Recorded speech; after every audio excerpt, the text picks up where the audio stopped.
لی صدری ویسر لی امری واحلل عقدۃ من لسانی یفقہوا قولی ربنا آتنا من لدنک رحمۃ وہیئ لنا من امرنا رشدا۔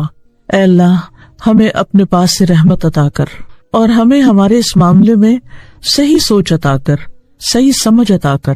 انہوں نے اور کچھ نہیں مانگا، رحمت اور رشد مانگی، دو چیزیں کہ ہمارا معاملہ درست کر دے۔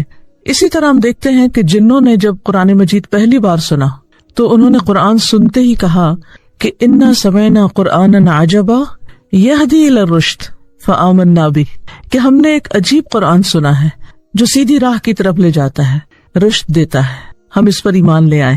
تو قرآن مجید ایک ایسی چیز ہے کہ جس کو انسان اگر ایک بار بھی پڑھ لے تو اس کو اس کا مقصد سمجھ میں آ جاتا ہے کہ یہ کتاب سیدھی راہ دکھانے والی ہے اور حقیقی معنوں میں انسان کو سمجھ بوجھ عطا کرنے والی ہے۔ رشد اصل میں کہتے ہیں کسی چیز کی حقیقت کو پا لینا، صحیح سمت میں جانا، صحیح ڈائریکشن لینا، کسی چیز کی اصل تک پہنچ جانا۔ تو جب انسان کو اللہ سبحانہ وتعالیٰ کسی بھی معاملے میں رشد عطا کرتا ہے، سمجھ بوجھ عطا کرتا ہے، حقیقت کا علم عطا کرتا ہے، صحیح ڈائریکشن دے دیتا ہے، تو وہ اس کو بہت بڑی خیر کثیر مل جاتی ہے۔ موسیٰ علیہ السلام نے جب ہجرت کی، مدین کا سفر اختیار کیا، تو اس وقت بھی اللہ سبحانہ وتعالیٰ سے اسی چیز کا سوال کیا کہ عسیٰ ان یہدینی ربی الی سواء السبیل، مجھے امید ہے کہ میرا رب مجھے صحیح ڈائریکشن عطا کرے گا، صحیح راستہ عطا کرے گا، کیونکہ کسی بھی معاملے میں صحیح راستے کا مل جانا اور صحیح طریقے کا معلوم ہو جانا اور کس وقت میں کیا کرنا چاہیے یہ جان لینا نہایت ضروری ہے۔ اسی پر ہی انسان کی کامیابی کا انحصار ہوتا ہے، نہ صرف یہ کہ دنیاوی معاملات میں بلکہ آخرت کے معاملات میں بھی۔ موسیٰ علیہ السلام نے جب خضر علیہ السلام کی پیروی کی تو اس وقت ان سے کہا هل اتبعک علی ان تعلمنی مما علمت رشدا، کیا میں آپ کے پیچھے چلوں، آپ کے ساتھ چلوں اس شرط پر کہ جو کچھ آپ کو سکھایا گیا ہے اس میں سے آپ مجھے بھی کچھ سکھائیے، مجھے بھی کچھ بھلائی عطا کیجیے، مجھے بھی رشد دیجیے، یعنی میں آپ سے وہ چیز سیکھنا چاہتا ہوں جو میرے پاس نہیں۔ تو ہم سب کو بھی اللہ سبحانہ تعالیٰ سے دعا کرنی چاہیے کہ زندگی کے مختلف معاملات میں ہم اللہ سے رشد مانگے کہ اے اللہ، جو بھی میری زندگی میں کسی بھی قسم کا کوئی بھی امپورٹنٹ ڈیسیژن مجھے لینا ہے، کوئی بھی فیصلہ کرنا ہے، کوئی بزنس کرنا ہے، کوئی جاب کرنی ہے، کہیں شادی کس بچے کی کرنی ہے، یا پھر دینی معاملات ہیں، مثلا رمضان آ رہا ہے، رمضان گزارنا ہے، کیسے گزارنا ہے، کیا کرنا چاہیے، اس میں کیا کرنا مجھے فائدہ دے گا، میرے دن کیسے گزرنے چاہیے، میری راتیں کیسی گزرنی چاہیے، میری عبادت کیسی ہونی چاہیے۔ تو ان تمام معاملات میں بھی کوئی چھوٹا معاملہ ہو یا بڑا معاملہ ہو، اللہ سبحانہ تعالیٰ سے انسان دل ہی دل میں اور پکار کر رشد مانگے، ہدایت مانگے، صحیح ڈائریکشن مانگے۔ تو آئیے ہم سب بھی دعا کرتے ہیں کہ اللہ سبحانہ تعالیٰ ہمارے آنے والے دنوں کو، یعنی رمضان المبارک کے مہینے کو بہترین طریقے سے گزارنے کی توفیق دے، ان دنوں کی قدر کرنے کی توفیق دے، اور ان دنوں میں جو کچھ ہمیں کرنا چاہیے ہم واقعی وہی کریں۔ کہیں ایسا نہ ہو کہ یہ ہماری زندگی کا آخری چانس ہو، کیونکہ ہم سب کسی نہ کسی ایسے شخص کو ضرور جانتے ہیں کہ جو پچھلے رمضان میں تھا لیکن اس رمضان میں ہمارے ساتھ نہیں۔ ہمیں نہیں معلوم کہ ہمیں اس کے بعد نیکسٹ رمضان ملتا ہے یا نہیں۔ اللہ ہم سب کو لمبی زندگی اور نیکیاں کمانے کے بہت سے مواقع عطا کرے۔ جہاں تک رمضان کا تعلق ہے تو اللہ سبحانہ تعالیٰ نے اس مہینے کو ہمیں عطا کیا اور اس میں ہمیں بہت کچھ کمانے کا اور بہت کچھ حاصل کرنے کا موقع دیا، لیکن ان حاصل کرنے والی چیزوں میں سے سب سے بڑی چیز جو ہمیں حاصل کرنی ہے، جس کے لیے روزے فرض کیے گئے ہیں، وہ ہے تقویٰ۔ ہم کچھ بھی حاصل کر لیں لیکن اگر ہمیں رمضان میں تقویٰ حاصل نہیں ہوتا تو گویا رمضان سے پہلے اور رمضان کے بعد ہم ویسے کے ویسے ہی ہیں۔ تو اصل ضرورت اس بات کی ہے کہ ہم اللہ سبحانہ وتعالیٰ سے اس رمضان میں اپنے لیے تقویٰ کا سوال کریں۔ اللہم آت نفسی تقواہا وزکھا انت خیر من زکاہا انت ولیہا ومولاہا، کہ اے اللہ تو میرے دل کو تقویٰ عطا کر اور تو اسے پاک کر، تو اسے تزکیہ عطا کر، اور تو بہترین ہے جو اسے پاک کر سکتا ہے۔ یہ میرے بس کی بات نہیں کہ میں اپنی ان چیزوں سے جو میری روحانی ترقی یا دینی ترقی یا آخرت کی کامیابی کے راستے میں رکاوٹ ہے انہیں میں اپنی کوشش سے دور کر سکوں. تو ہی اس کا ولی ہے, تو ہی اس کا مولا ہے, تو ہی میرا دوست ہے, تو ہی میرا مددگار ہے, تو ہی مجھے صحیح رہنمائی عطا کر سکتا ہے. تو اللہ سبحانہ وتعالیٰ قرآن مجید میں فرماتے ہیں, یا ایھا الذین آمنوا کتب علیکم الصیام کما کتب علی الذین من قبلکم لعلکم تتقون. اے لوگو جو ایمان لائے ہو, تم پر روزے فرض کیے گئے جیسے کہ تم سے پہلے لوگوں پر فرض کیے گئے تھے, تاکہ تمہارے اندر تقوی پیدا ہو. رمضان میں بھوکا پیاسا رکھنے کا اور راتوں کو اللہ کے حضور قیام کرنے کا اصل مقصد, اصل مطلوب, اصل غرض یہی ہے کہ ہمارے اندر یہ کوالٹی پیدا ہو جائے, کیونکہ اللہ سبحانہ وتعالی ہمیں متقی دیکھنا چاہتے ہیں, کیونکہ کامیابی متقین ہی کے لیے ہے. یہ لفظ تو ہم عام طور پر بولتے ہی رہتے ہیں, لیکن حقیقت یہ ہے کہ اس کا مطلب کیا ہے, یہ کیا چیز ہے, وہ کیا کوالٹی ہے, یعنی تقویٰ ہے کیا. ہم سب بچپن سے تقویٰ کا لفظ سنتے آ رہے ہیں اور ہم سب بولتے بھی رہتے ہیں, اردو میں عام استعمال ہوتا ہے, لیکن اس کی حقیقت کیا ہے, اس کو جاننا اور اس کو سمجھنا بہت ضروری ہے. تقویٰ کا لفظ جو ہے عربی زبان میں وقع یقی سے ہے, جس کا مطلب ہوتا ہے ٹو پروٹیکٹ, بچنا, بچانا. گویا تقویٰ انسان کے اندر ایک ایسی کیفیت, ایک ایسی کوالٹی ہے جو انسان کو ان چیزوں سے بچنے کی قوت دیتی ہے جو انسان کے لیے بہت نقصان دہ ہیں. تو نقصان دہ چیزیں دنیا میں بھی آپ دیکھیے کہ اللہ تعالیٰ نے ہمیں اس طرح پیدا کیا ہے کہ ہمارے اندر ایک اچھائی برائی کی پہچان رکھتی ہے, ہمارے اندر فائدے اور نقصان کی ایک میزان اور ایک کرائیٹیریا رکھ دیا ہے. جب ہم کوئی بھی ایسی چیز دیکھتے ہیں جس میں ہمیں بظاہر نقصان نظر آتا ہے تو ہم فوراً اس سے بچنے کی کوشش کرتے ہیں, اور جب ہم کوئی بھی ایسی چیز دیکھتے ہیں جس میں ہمیں فائدہ نظر آتا ہے تو ہم اس کی طرف بڑھنے کی کوشش کرتے ہیں. دنیاوی معاملات میں ہم سب اپنے نفع نقصان کو سمجھتے ہیں اور اس کے لیے اسٹرگل بھی کرتے ہیں, لیکن دین کے معاملے میں, آخرت کے معاملے میں کس چیز میں فائدہ ہے, کس چیز میں نقصان, اس کے معاملے میں عام طور پر ہم اتنے کانشیس نہیں ہوتے, اور اگر ہوں بھی تو بعض اوقات ہمیں یہی پتہ نہیں ہوتا کہ واقعی کون سی چیز ہمارے لیے فائدہ مند ہے. اس کے لیے ہم سب کو علم نافع کی ضرورت رہتی ہے, فائدہ مند علم کی ضرورت ہوتی ہے. وہ فائدہ مند علم کون سا ہے؟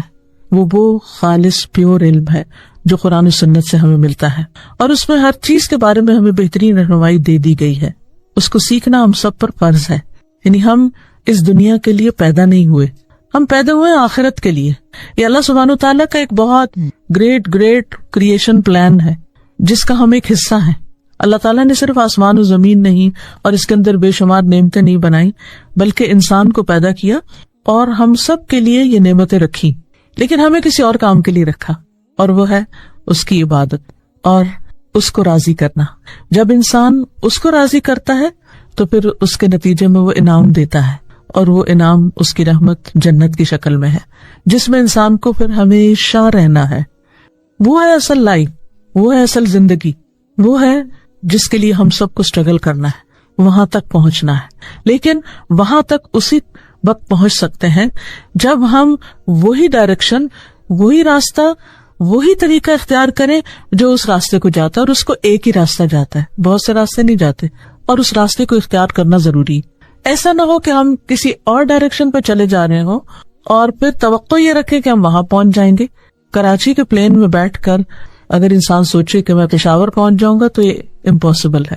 اسی طرح اگر انسان وہ طریقے اختیار نہیں کرتا جو اللہ سبحانہ وتعالیٰ اور اس کے رسول صلی اللہ علیہ وسلم نے بتائے ہیں, اور اپنے طرف سے کچھ من گھڑت طریقے ایسے اختیار کر لیتا ہے جن کے نتیجے وہ سمجھتا ہے کہ وہ اللہ تعالیٰ تک پہنچ جائے گا, اس کی رضا تک پہنچ جائے گا, تو یہ بھی انسان کی ایک غلط فہمی ہے, ایک مس انڈرسٹینڈنگ ہے جس کو دور ہونا چاہیے. تو بہرحال ہم بات کر رہے تھے تقویٰ کی, کہ تقویٰ جو ہے وہ انسان کے اندر غلط سوچ, غلط راستوں, غلط گفتگو, غلط کاموں, غلط معاملات اور تمام تر نقصان دہ چیزوں سے بچنے کی ایک صلاحیت پیدا کر دیتا ہے. امام ابن تیمیہ کہتے ہیں کہ دنیا کی تمام آفات اور مصیبتوں سے جان چھوٹ نہیں سکتی مگر اللہ کے ساتھ خالص ہو کر, اخلاص کے ساتھ.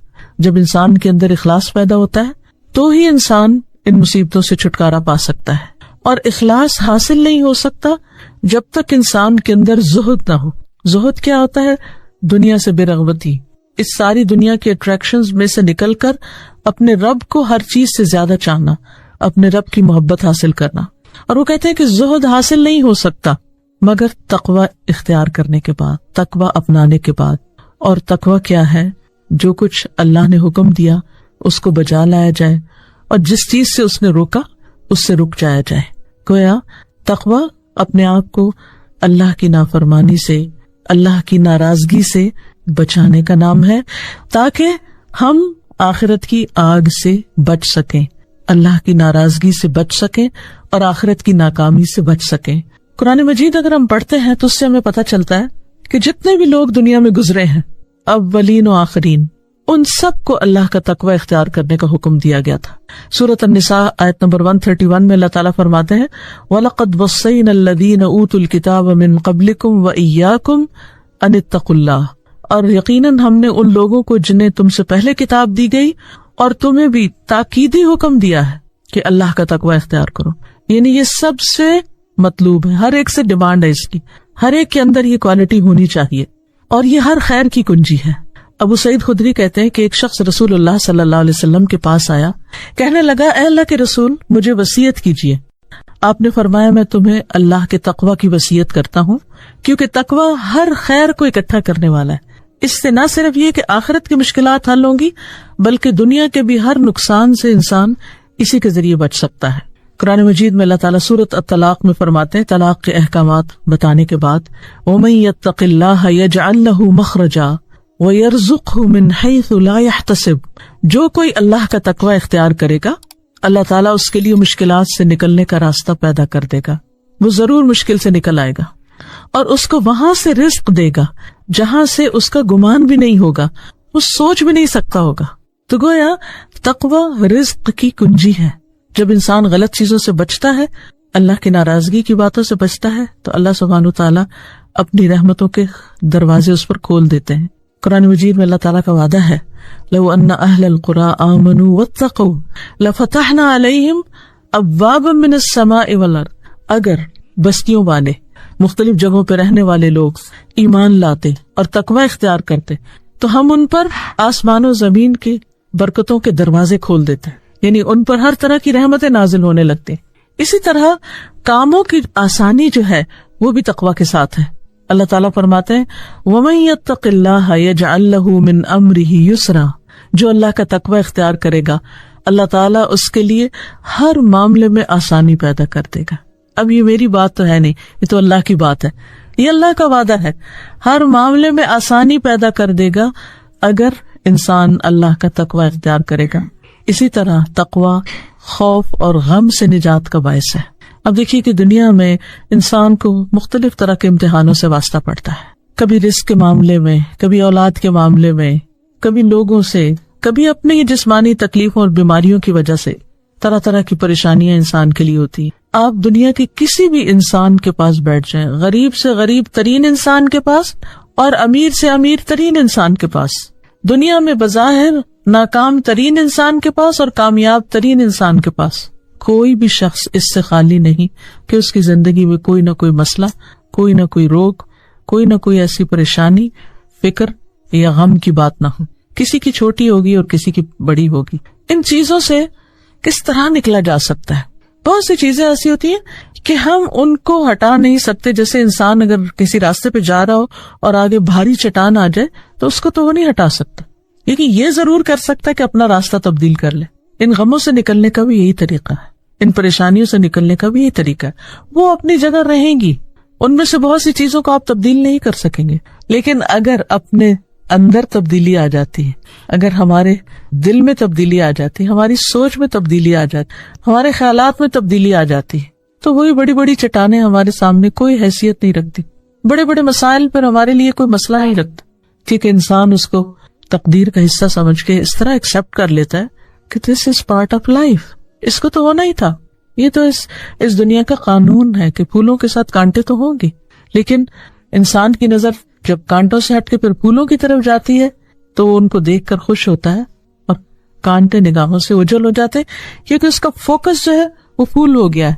ہر انسان کی زندگی میں جہاں پریشانی ہے وہاں نعمتیں بھی ہیں، آسانیاں بھی ہیں، کیونکہ یہ بھی اللہ تعالیٰ کا فرمان ہے ان مع العسر یسرا، تنگی کے ساتھ آسانی ہے، بعد میں نہیں، تنگی کے ساتھ آسانی. ایسا نہیں کہ اللہ تعالیٰ نے کسی کو صرف مشکل میں ہی ڈالا، اس کے لیے زندگی میں بہت سی آسانیاں بھی رکھی، لیکن ہوتا یہ ہے کہ جب ہم مشکلات کو فوکس کر لیتے ہیں تو ہماری نعمتیں اور آسانیاں جو پس منظر میں چلی جاتی ہیں۔ آپ اس وقت بھی تجربہ کر سکتے ہیں، سامنے رکھی ہوئی کسی بھی چیز کو اگر آپ کسی ایک چیز پر نظر جماتے ہیں تو باقی چیزیں آپ کو نظر آنی بند ہو جاتی یا ڈم ہو جاتی، مدھم ہو جاتی۔ اب یہ ہم پر ہے کہ ہم کس چیز کو دیکھتے ہیں، ہمارا فوکس کیا ہے، اور یہ صحیح اسی وقت ہو سکتا ہے جب انسان کے اندر وہ رشد ہوتی، جب انسان کے اندر تقویٰ ہوتا ہے، جب انسان کی پرائرٹیز جو ہیں ان میں وہ بالکل صحیح راستہ اختیار کرتا ہے اور جو موسٹ امپورٹنٹ چیزیں ہوتی ہیں ان کو اپنے سامنے رکھتا ہے اور جو غیر ضروری چیزیں ہوتی ہیں ان کو پیچھے لے جاتا ہے۔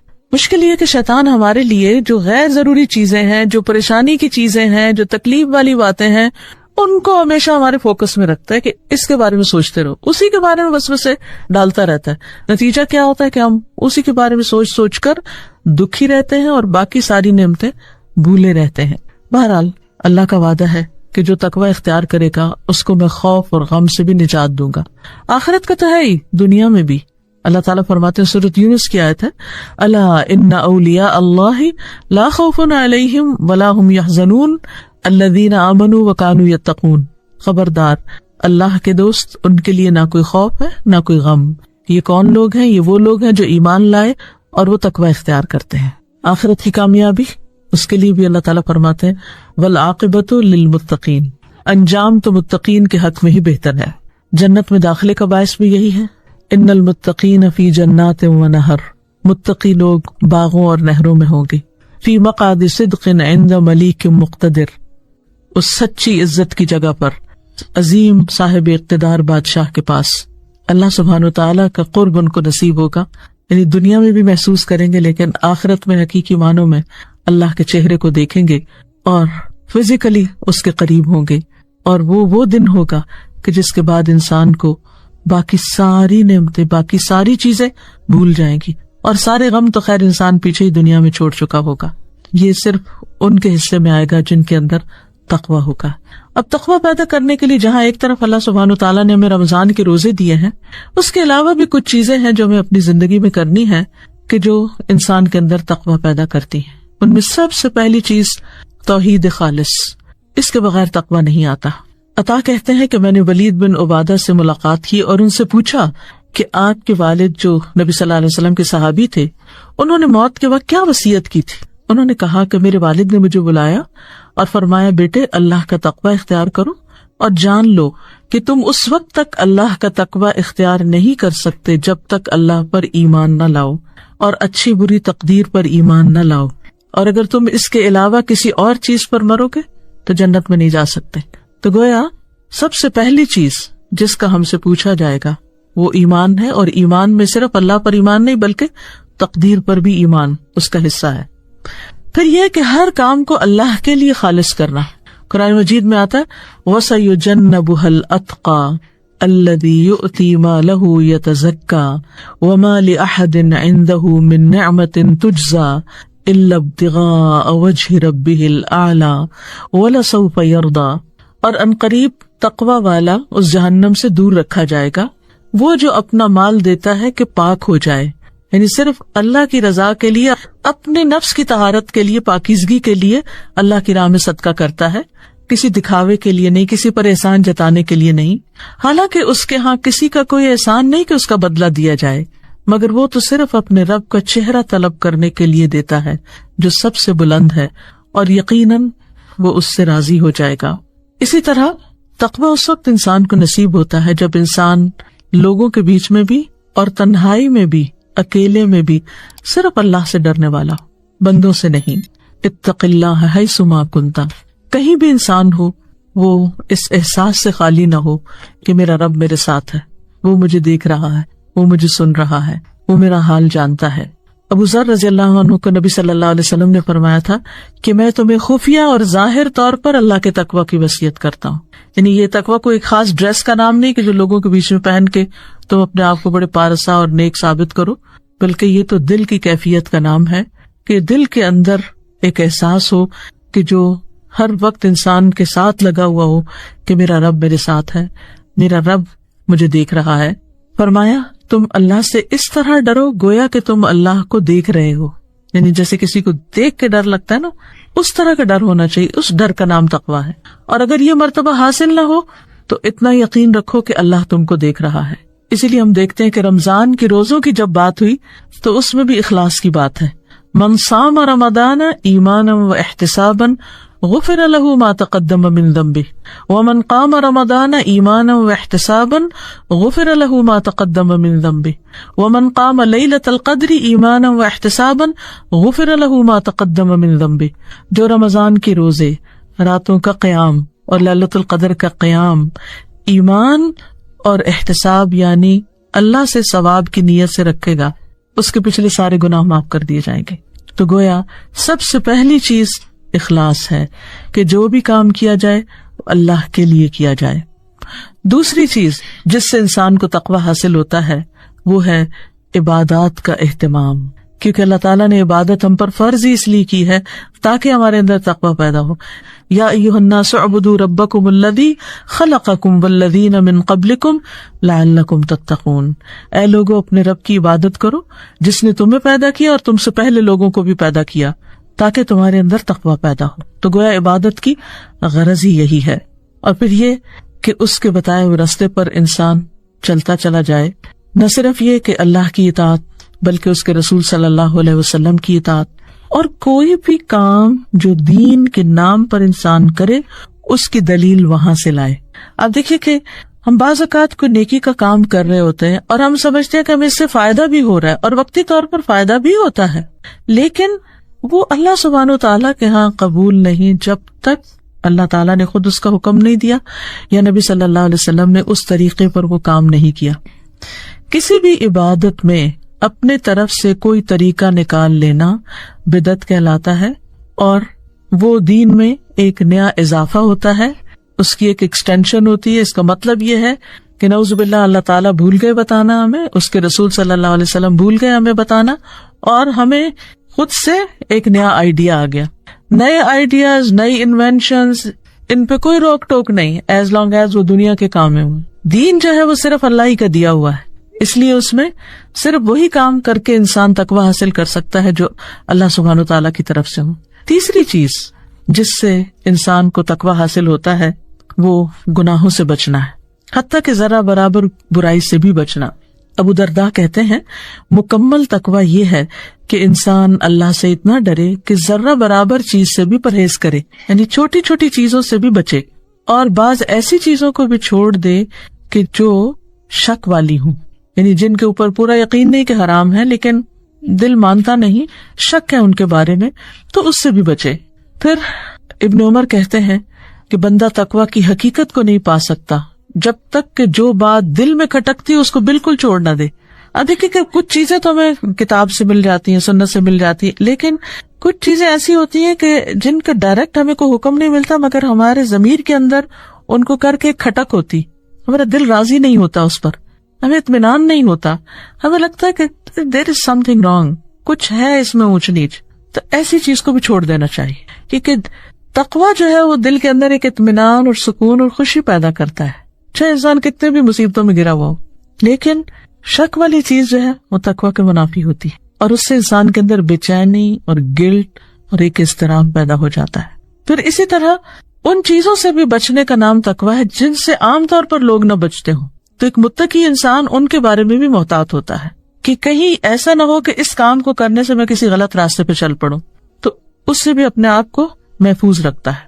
پھر اسی طرح اپنی تکلیفوں سے، برائیوں سے دوسروں کو محفوظ رکھنے کا نام بھی تقویٰ ہے. صحابہ نے پوچھا ایک مرتبہ نبی صلی اللہ علیہ وسلم سے کہ کون سا مومن سب سے افضل ہے، تو آپ نے فرمایا کہ وہ جو اللہ کے راستے میں اپنی جان مال سے جہاد کرے، یعنی تن من لگائے اللہ کی خوشی حاصل کرنے کے لیے.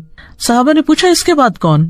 فرمایا وہ مومن جو پہاڑ کی کسی گھاٹی میں رہے، اللہ کا تقویٰ رکھے اور لوگوں کو اپنی برائی سے محفوظ رکھے، یعنی لوگوں کے ساتھ برا سلوک نہ کرے، برا معاملہ نہ کرے.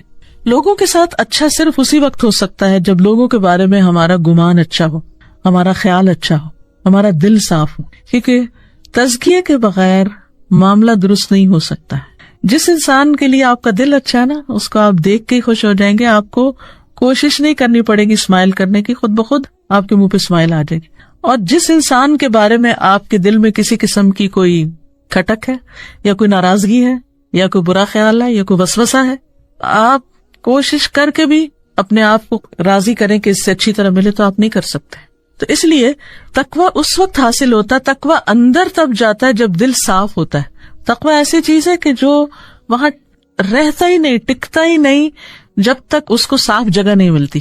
یعنی ہم کتنی بھی کوشش کرتے رہیں کہ اپنے اندر کوئی ایسی چیزیں انڈیلیں، لیکن اگر اندر اس کو اپنی پسند کی جگہ نہیں ملی تو وہ وہاں رہے گا ہی نہیں. اس لیے دل کو صاف کرنا اور دل کی حفاظت کرنا ضروری ہے. نبی صلی اللہ علیہ وسلم نے 3 بار دل کی طرف اشارہ کر کے فرمایا کہ تقویٰ یہاں ہوتا ہے، لیکن اس کے لیے کیا ہے؟ دل کی حفاظت ضروری ہے. نبی صلی اللہ علیہ وسلم نے فرمایا جسم میں گوشت کا ایک ٹکڑا ہے، جب اس کی اصلاح ہو جاتی ہے، یعنی وہ صاف ہو جاتا ہے، تو تمام جسم کی اصلاح ہو جاتی ہے، اور جب وہ خراب ہوتا ہے تو سارا جسم خراب ہو جاتا ہے. اور فزیکلی بھی دیکھیں، اگر آپ دل بند ہے، دل کی کچھ حصہ بھی اگر خراب ہے تو اس کا اثر ساری جسمانی صحت پر پڑتا ہے. یہی حال روحانی صحت کا بھی ہے. تو ضرورت اس چیز کی ہے کہ ہمارا دل اللہ کی طرف جھکنے والا ہو. اللہ کی طرف جھکنے والے کا ہونا کا مطلب کیا ہے؟ کہ جن چیزوں کو اللہ نے چھوڑنے کے لیے کہا ہے ان کو انسان اللہ کا حکم سمجھ کے چھوڑ دے. قرآن مجید میں آتا ہے وَأُزْلِفَتِ الْجَنَّةُ لِلْمُتَّقِينَ غَيْرَ بَعِيدٍ هَذَا مَا تُوعَدُونَ لِكُلِّ أَوَّابٍ حَفِيظٍ مَنْ خَشِيَ الرَّحْمَنَ بِالْغَيْبِ وَجَاءَ بِقَلْبٍ مُنِيبٍ ادْخُلُوهَا بِسَلَامٍ ذَلِكَ يَوْمُ الْخُلُودِ لَهُمْ مَا يَشَاءُونَ فِيهَا وَلَدَيْنَا مَزِيدٌ. اور جنت تقوی والوں کے قریب لے آئی جائے گی، ان کو وہاں نہیں جانا پڑے گا، وہ قریب آ جائے گی، کچھ دور نہ ہوگی. غیر بعید یہ ہے جس کا تم سے وعدہ کیا جاتا تھا ہر اس شخص کے لیے جو بہت رجوع کرنے والا ہو، بار بار اللہ کی طرف پلٹے، خوب حفاظت کرنے والا ہو، یعنی اپنے خیالات کی، اپنی زبان کی، اپنے اعمال کی، جو رحمان سے بن دیکھے ڈرتا ہو. رجوع کرنے والا دل لے کر آیا. اور دل کا رجوع کیا ہوتا ہے؟ دل ایسی چیز ہے نا کہ جس کے اندر وسوسے بھی آتے ہیں، بدگمانیاں بھی آتی ہیں، خیالات بھی آتے ہیں، کبھی اللہ کے بارے میں، کبھی اس کے رسول کے بارے میں، کبھی دین کے بارے میں، کبھی لوگوں کے بارے میں، کبھی کسی چیز کے بارے میں. اس کی حالت بدلتی رہتی. اب یہ نہیں کہ خیال آئے گا نہیں، کو برا آئے گا، وہ تو شیطان ساتھ ہے، اس کا تو 24/7 کام ہی یہی ہے کہ وہ آپ کے دل کو خراب کرے، کیونکہ اس کا جو ٹارگٹ ہے وہ دل ہے کہ اس ہیڈ کوارٹر پر کنٹرول ہو جائے تو پوری کنگڈم ہاتھ میں آ جائے گی. پورے کا پورا پر انسان میرا ہی ہے، کیونکہ ہم بولتے وہی ہیں جو ہمارا دل چاہتا ہے، ہم سنتے وہ اسی طرح جو ہمارے دل میں ہوتا ہے، ہم دیکھتے وہی ہیں جو ہمارے دل میں ہوتا ہے. تو جب دل صاف ہوگا تو ہر چیز صاف ہو جائے گی، اور جب دل ٹھیک نہیں تو کچھ بھی صاف نہیں ہو سکتا. تو اس لیے بار بار پلٹنے کا مطلب یہ کہ ادھر سے کوئی چیز باہر ہوا شیطان کا، اور ادھر سے اس کو باہر نکالا، اور پھر وہ اللہ کی طرف لوٹ گئے، پھر اپنے دل کو صحیح کر لیا، صاف کر لیا. پھر فرمایا اس سے کہا جائے گا کہ اس میں سلامتی کے ساتھ داخل ہو جاؤ، یہی ہمیشہ رہنے کا دن ہے، ان کے لیے وہاں وہ کچھ ہوگا جو وہ چاہیں گے، اور ہمارے پاس مزید بھی ہے، یعنی ان کی خواہشات سے بھی بڑھ کر ہے. اب دل کو کس طرح صاف رکھا جائے؟ ہوتا یہ کہ جب انسان گناہ کرتا ہے تو دل پہ سیاہ دھبا لگتا ہے، سیاہ ڈاٹ لگتا ہے. جب انسان توبہ کر لیتا ہے، اللہ سے معافی مانگتا ہے، اگر بندوں کے حق میں کوئی زیادتی ہے ان سے معافی مانگ لیتا ہے تو وہ نقطہ دھل جاتا ہے، اور اگر معافی نہیں مانگتا تو وہ سیاہ نقطہ پھیلنے لگتا ہے، اور پھیلتا پھیلتا پورا دل سیاہ کر دیتا ہے. پھر انسان کے اندر بے حسی آتی، اندھیرا آ جاتا ہے، سیاہی ایک اندھیرا لاتی. پھر انسان کے پاس ساری نعمتیں ہونے کے باوجود بھی اس کا کسی چیز میں دل نہیں لگتا، نہ اس کو کھانے میں مزہ آتا ہے، نہ اس کو پہننے میں آتا ہے، نہ اس کو لوگوں سے مل کے آتا ہے، نہ اس کا دل تنہائی میں لگتا ہے، جس کو دوسرے لفظوں میں پھر ہم ڈپریشن کا نام دیتے ہیں. یہ کہاں سے ڈیولپ ہوتا ہے؟ یہ انہی چیزوں سے کہ جن کے بارے میں ہمارے اندر ایک چبھن ہوتی ہے، ایک گلٹ ہوتا ہے، اور ہم اس کو سپریس کرتے رہتے ہیں اور اس کو صاف کرنے کی کوشش نہیں کرتے، اللہ کی طرف رجوع نہیں کرتے، بندوں کی طرف رجوع نہیں کرتے. تو جب انسان رجوع کرنے لگتا ہے، پلٹ آتا ہے، اپنی غلطی مانگ لیتا ہے، ایگو سے باہر نکل آتا ہے، تو انسان کے اندر ایک اطمینان پیدا ہو جاتا ہے. مرحلہ مشکل ہوتا ہے لیکن اس کے بعد بہت آسانی ہوتی ہے. عبداللہ بن عمر کہتے ہیں کہ آپ صلی اللہ علیہ وسلم سے کہا گیا، اے اللہ کے رسول، لوگوں میں کون سب سے افضل ہے؟ فرمایا صاف دل والا اور زبان کا سچا. لوگوں نے کہا کہ زبان کے سچے کو تو ہم پہچانتے ہیں، لیکن صاف دل کون ہے؟ آپ نے فرمایا متقی، پاک صاف، جس کے دل میں گناہ نہ ہو، بغاوت نہ ہو، خیانت نہ ہو، حسد نہ ہو، کیونکہ یہ ساری چیزیں مل کے دل کو مردہ کر دیتی ہیں، اور جب انسان کا دل مردہ ہو جاتا ہے تو پھر نہ اس کا عبادت میں دل لگتا ہے، نہ ذکر میں دل لگتا ہے، اور نہ کسی اور چیز میں۔ لہٰذا ہم میں سے ہر ایک کی ہمیشہ اپنے دل پر نظر ہونی چاہیے کہ دل کی کیفیت کیا ہے، کیونکہ وہ ہر وقت بدلتی رہتی ہے، اس لیے اس کی مانیٹرنگ بھی ہر وقت ضروری ہے، اس سے غافل نہیں ہونا چاہیے۔ جس وقت بھی ایسی کوئی چیز محسوس ہو، بوجھل پن محسوس ہو، اداسی محسوس ہو، بے چینی ہو، دل نہ لگ رہا ہو، فوراً اللہ کو یاد کیجیے، اللہ کا ذکر کیجیے، استغفار کیجیے، اللہ کے آگے روئیے۔ اللہ سبحانہ وتعالی اس سے بڑھ کے تو کوئی قریب ہی نہیں۔ ان ربی قریب مجیب، بے شک میرا رب تو قریب ہے، جواب دیتا ہے۔ وہ تو اگر آپ زبان سے کچھ بھی نہیں کہتے تو آپ کے دل سے جو کچھ اٹھ رہا ہے وہ تو اس کو بھی سن رہا ہے، وہ تو اس کو بھی دیکھ رہا ہے، تو اس کو بھی جانتا ہے۔ تو گویا پلٹنے میں، توبہ کرنے میں، اپنی گلٹ کو دھونے میں، اپنی پریشانی کو ختم کرنے میں دیر نہ کریں۔ پانچویں چیز جو انسان کے اندر تقویٰ پیدا کرتی ہے وہ ہے زبان کی حفاظت، زبان کے معاملے میں اللہ سے ڈرنا۔ انسان جب صبح کرتا ہے تو جسم کے سارے اعضاء زبان سے کہتے ہیں ہمارے معاملے میں اللہ سے ڈرو، اللہ کا تقویٰ اختیار کرو، تم سیدھی رہی تو ہم بھی سیدھے رہیں گے، تم ٹیڑھی ہوگی تو ہم بھی ٹیڑھے ہو جائیں گے۔ اور حقیقت یہ ہے کہ غلطی زبان کرتی ہے لیکن سزا تو سارے جسم کو بھگتنی پڑتی ہے۔ رسول اللہ صلی اللہ علیہ وسلم نے فرمایا کسی انسان کا ایمان درست نہیں ہو سکتا جب تک کہ اس کا دل درست نہ ہو، اور اس کا دل درست نہیں ہوتا یہاں تک کہ اس کی زبان درست ہو جائے۔ تو ابھی ہم پیچھے جو بات کر رہے تھے نا کہ دلوں کی درستگی کا خیال رکھیں، قلب سلیم پیدا کریں، وہ ہو نہیں سکتا جب تک زبان صحیح نہ ہو، کیونکہ جو کچھ انسان بولتا ہے اس کے کانوں کے راستے سے سیدھا اس کے دل پر ہی جاتا ہے۔ کسی کو اگر ہم کچھ بھی کہتے ہیں، برا بھلا کہتے ہیں، کسی پہ چیختے چلاتے ہیں، کسی کی غیبت کرتے ہیں، کسی پہ الزام، کچھ بھی، کوئی بھی غلط بات، وہ اس تک تو جب پہنچے گی سو پہنچے گی، اس سے پہلے ہمارے اپنے اوپر وار ہو چکا ہوتا ہے، وہ پہنچ چکی ہوتی ہے۔ تو اس لیے بجائے اس کے کہ انسان منہ سے لفظ نکال کر شرمندہ ہو، اس کو ریگریٹس ہوں، انسان اسی کی حفاظت کر لے، اسی کو کنٹرول کرے تو بہت سی مشکلات سے بچ سکتا ہے۔ نبی صلی اللہ علیہ وسلم نے فرمایا فحش گوئی یعنی گالی گلوچ، زیادہ باتیں کرنا نفاق کے 2 شعبے ہیں، یعنی اس سے منافقت جنم لیتی ہے۔ آپ نے فرمایا کہ فائدے کی بات کرو ورنہ خاموش رہو۔ اور پھر قرآن مجید میں کامیاب لوگوں کی جو صفات بتائی گئی ہیں ان میں سے ایک صفت ہے والذین هم عن اللغو معرضون، کہ وہ لغو سے، فضول باتوں سے، بےہودہ باتوں سے بچ کے رہتے ہیں، اور خاص طور پر روزے کی حالت میں۔ روزہ تو اصل میں ہے ہی اس لیے کہ ہم پریکٹس کریں اس چیز کی کہ ہم ان چیزوں سے اپنی زبان کو بھی روکیں گے، کیونکہ جب تک کوئی جھوٹ بولنا اور جھوٹ پر عمل کرنا نہیں چھوڑتا اس کا روزہ ہی نہیں۔ اور آپ صلی اللہ علیہ وسلم نے فرمایا روزہ صرف کھانا پینا چھوڑنے کا نام نہیں، بلکہ روزہ تو بےہودہ بے فائدہ کام اور جنسی خواہشات پر مبنی حرکات اور کلام سے بچنے کا نام ہے۔ لہٰذا اگر کوئی تمہیں گالی دے یا جہالت کی بات کرے تو تم کہو کہ میں روزے سے ہوں۔ تو جس طرح روزے میں ہم حلال کھانا پینا چھوڑتے ہیں، اسی طرح ہمارے لیے لازم ہے کہ ہم حرام سے بھی بچیں، اور نہ صرف حرام سے بلکہ فضول چیزوں سے بھی بچیں، فضول کلام سے بھی بچیں، اور خاص طور پر بد اخلاقی سے اور بد کلامی سے۔ رسول اللہ صلی اللہ علیہ وسلم نے فرمایا روزہ گناہوں سے ڈھال ہے، یعنی بچاتا ہے۔ اگر کوئی روزے سے ہو تو اسے فحش باتیں نہیں کرنی چاہیے، شور نہیں مچانا چاہیے، یعنی روزے کی حالت میں خاص طور پر انسٹرکشن ہے کہ شور نہ کرے۔ اگر کوئی شخص گالی دے یا لڑنا چاہے تو جواب میں یہ کہے کہ میں روزے سے ہوں، میں جواب نہیں دے سکتا۔ اور ویسے بھی آپ صلی اللہ علیہ وسلم نے مومن کی جو تعریف بتائی ہے، فرمایا مومن تانا دینے والا، لعنت کرنے والا، نازیبا باتیں کرنے والا اور فحش باتیں کرنے والا نہیں ہوتا۔ آپ نے فرمایا کہ جس نے بری باتیں اور جھوٹ نہیں چھوڑا، اللہ کو اس کے کھانا پینا چھوڑنے کی کوئی ضرورت نہیں۔ کہ انسان صرف کھانا پینا چھوڑ کے سمجھے کہ میں روزے سے ہوں، اس وقت تک روزہ مکمل نہیں ہوگا جب تک کہ زبان کنٹرول نہیں ہوگی۔ چھٹی چیز جو انسان کے تقویٰ میں اضافہ کرتی ہے یا تقویٰ پیدا کرنے کا ذریعہ ہے وہ ہے زہد۔ زہد کیا ہے؟ کہ انسان اپنے آپ کو ان خواہشات سے روک لے، ان چیزوں سے روک لے کہ جن کی تکمیل میں انسان اللہ کو ناراض کر بیٹھتا ہے۔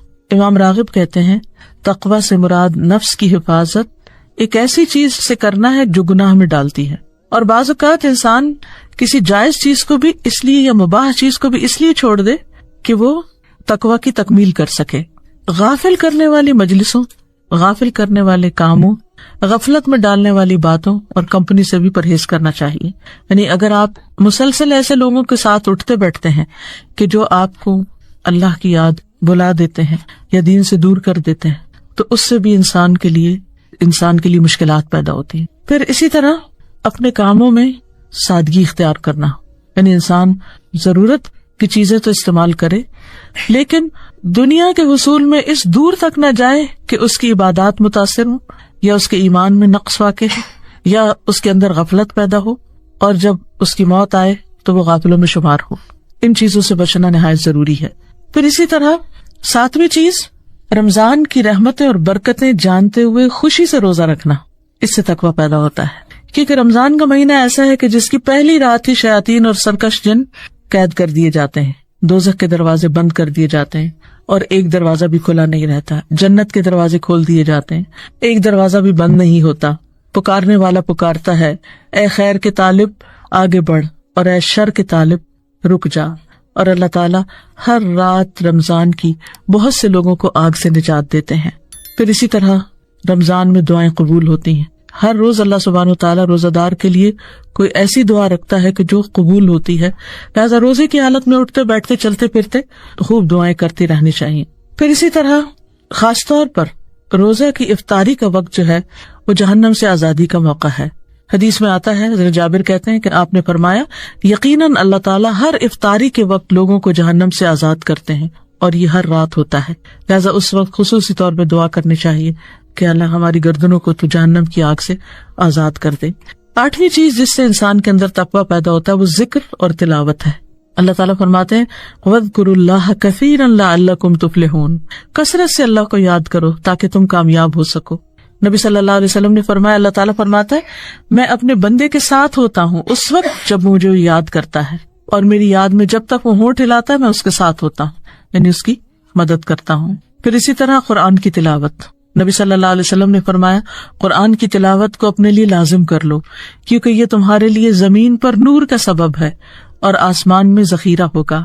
پھر اسی طرح نہ صرف یہ کہ انسان دیکھ کے تلاوت کرے بلکہ قرآن کو سمجھنے کی بھی کوشش کرے. اگر سارا قرآن نہ صحیح تو کم از کم کوئی ایک پارہ, چند صورتیں, ان کو خوب اچھی طرح سمجھ کے پڑھے. ایسی مجلسوں میں حاضر ہو جہاں پر قرآن سمجھایا جاتا ہے, پڑھایا جاتا ہے, کیونکہ مجلس کی اپنی ایک برکت ہوتی ہے, اس میں ایک آسانی ہوتی ہے, اس میں انسان ایک دوسرے سے انسپریشن لے رہا ہوتا ہے. پھر اسی طرح یہ ہے کہ رمضان میں کوئی نہ کوئی سورت ضرور یاد کریں, کچھ نہ کچھ حصہ زبانی یاد کریں, یا سال بھر میں اگر آپ نے کچھ زبانی یاد کیا, حفظ کیا ہوا ہے تو اس کی دہرائی کرنے کا ایک پلان بنائیں. پھر اسی طرح یہ بات یاد رکھیں کہ قیامت کے دن قرآن اور روزہ دونوں سفارش کریں گے. قرآن کہے گا کہ میں نے اس شخص کو رات سونے سے باز رکھا, کیونکہ تراویح میں قرآن سنا جاتا ہے, تو اللہ تعالیٰ سے کہے گا کہ اللہ اس کے حق میں میری سفارش قبول کر. روزہ کہے گا کہ میں نے اس کو دن کو کھانے پینے سے روکے رکھا, اس کے حق میں میری سفارش قبول کر, تو ان کی سفارش قبول کی جائے گی. تو رمضان چونکہ قرآن نازل ہونے کا مہینہ ہے, اس لیے ہمارا ایک فرض بنتا ہے کہ ہم عام دنوں کی نسبت لازمی طور پر اس مہینے میں قرآن سے تعلق زیادہ کریں. 8ویں چیز جو انسان کو فائدہ دیتی ہے تقویٰ بڑھانے میں وہ ہے کثرت سے صدقہ خیرات کرنا. نبی صلی اللہ علیہ وسلم رمضان میں جب جبریل سے ملاقات کرتے اور قرآن کا دور کرتے تو تیز آندھی سے بھی زیادہ آپ لوگوں کے حق میں سخی ہوتے, یعنی ہر ایک تک آپ کی خیر پہنچتی. تو رمضان سے پہلے ہی آپ اپنی ساری لسٹیں بنا رکھے کہ کون کون رشتے دار ہیں, ان کو کیا دینا ہے, دوستوں عزیزوں کو کیا دینا ہے, غریبوں, فقیروں, مسکینوں, قیدیوں, مسافروں اور ضرورت مندوں کو کیا دینا ہے.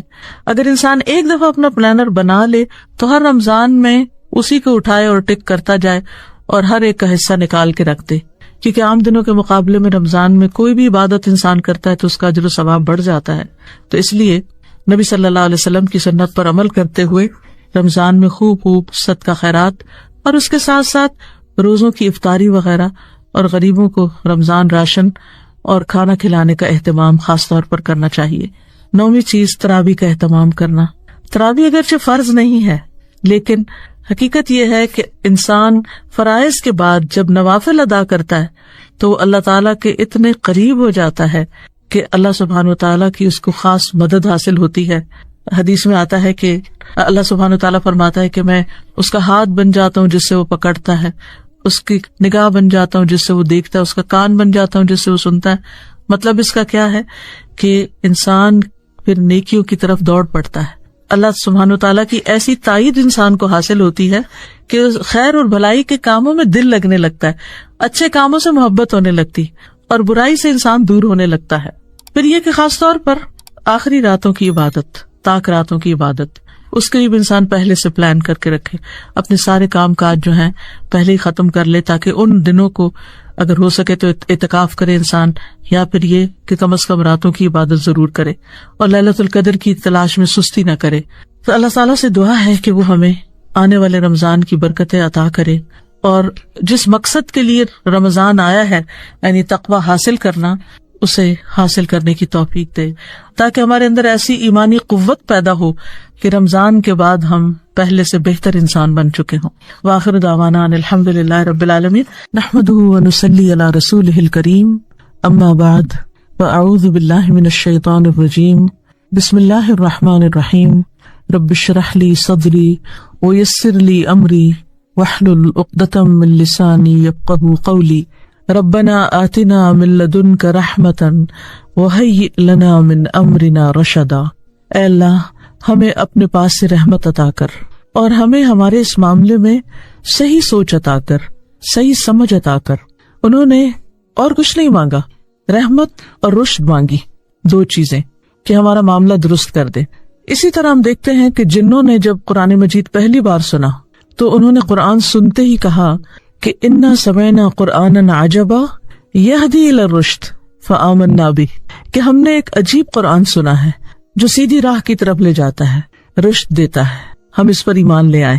تو قرآن مجید ایک ایسی چیز ہے کہ جس کو انسان اگر ایک بار بھی پڑھ لے تو اس کو اس کا مقصد سمجھ میں آ جاتا ہے کہ یہ کتاب سیدھی راہ دکھانے والی ہے اور حقیقی معنوں میں انسان کو سمجھ بوجھ عطا کرنے والی ہے.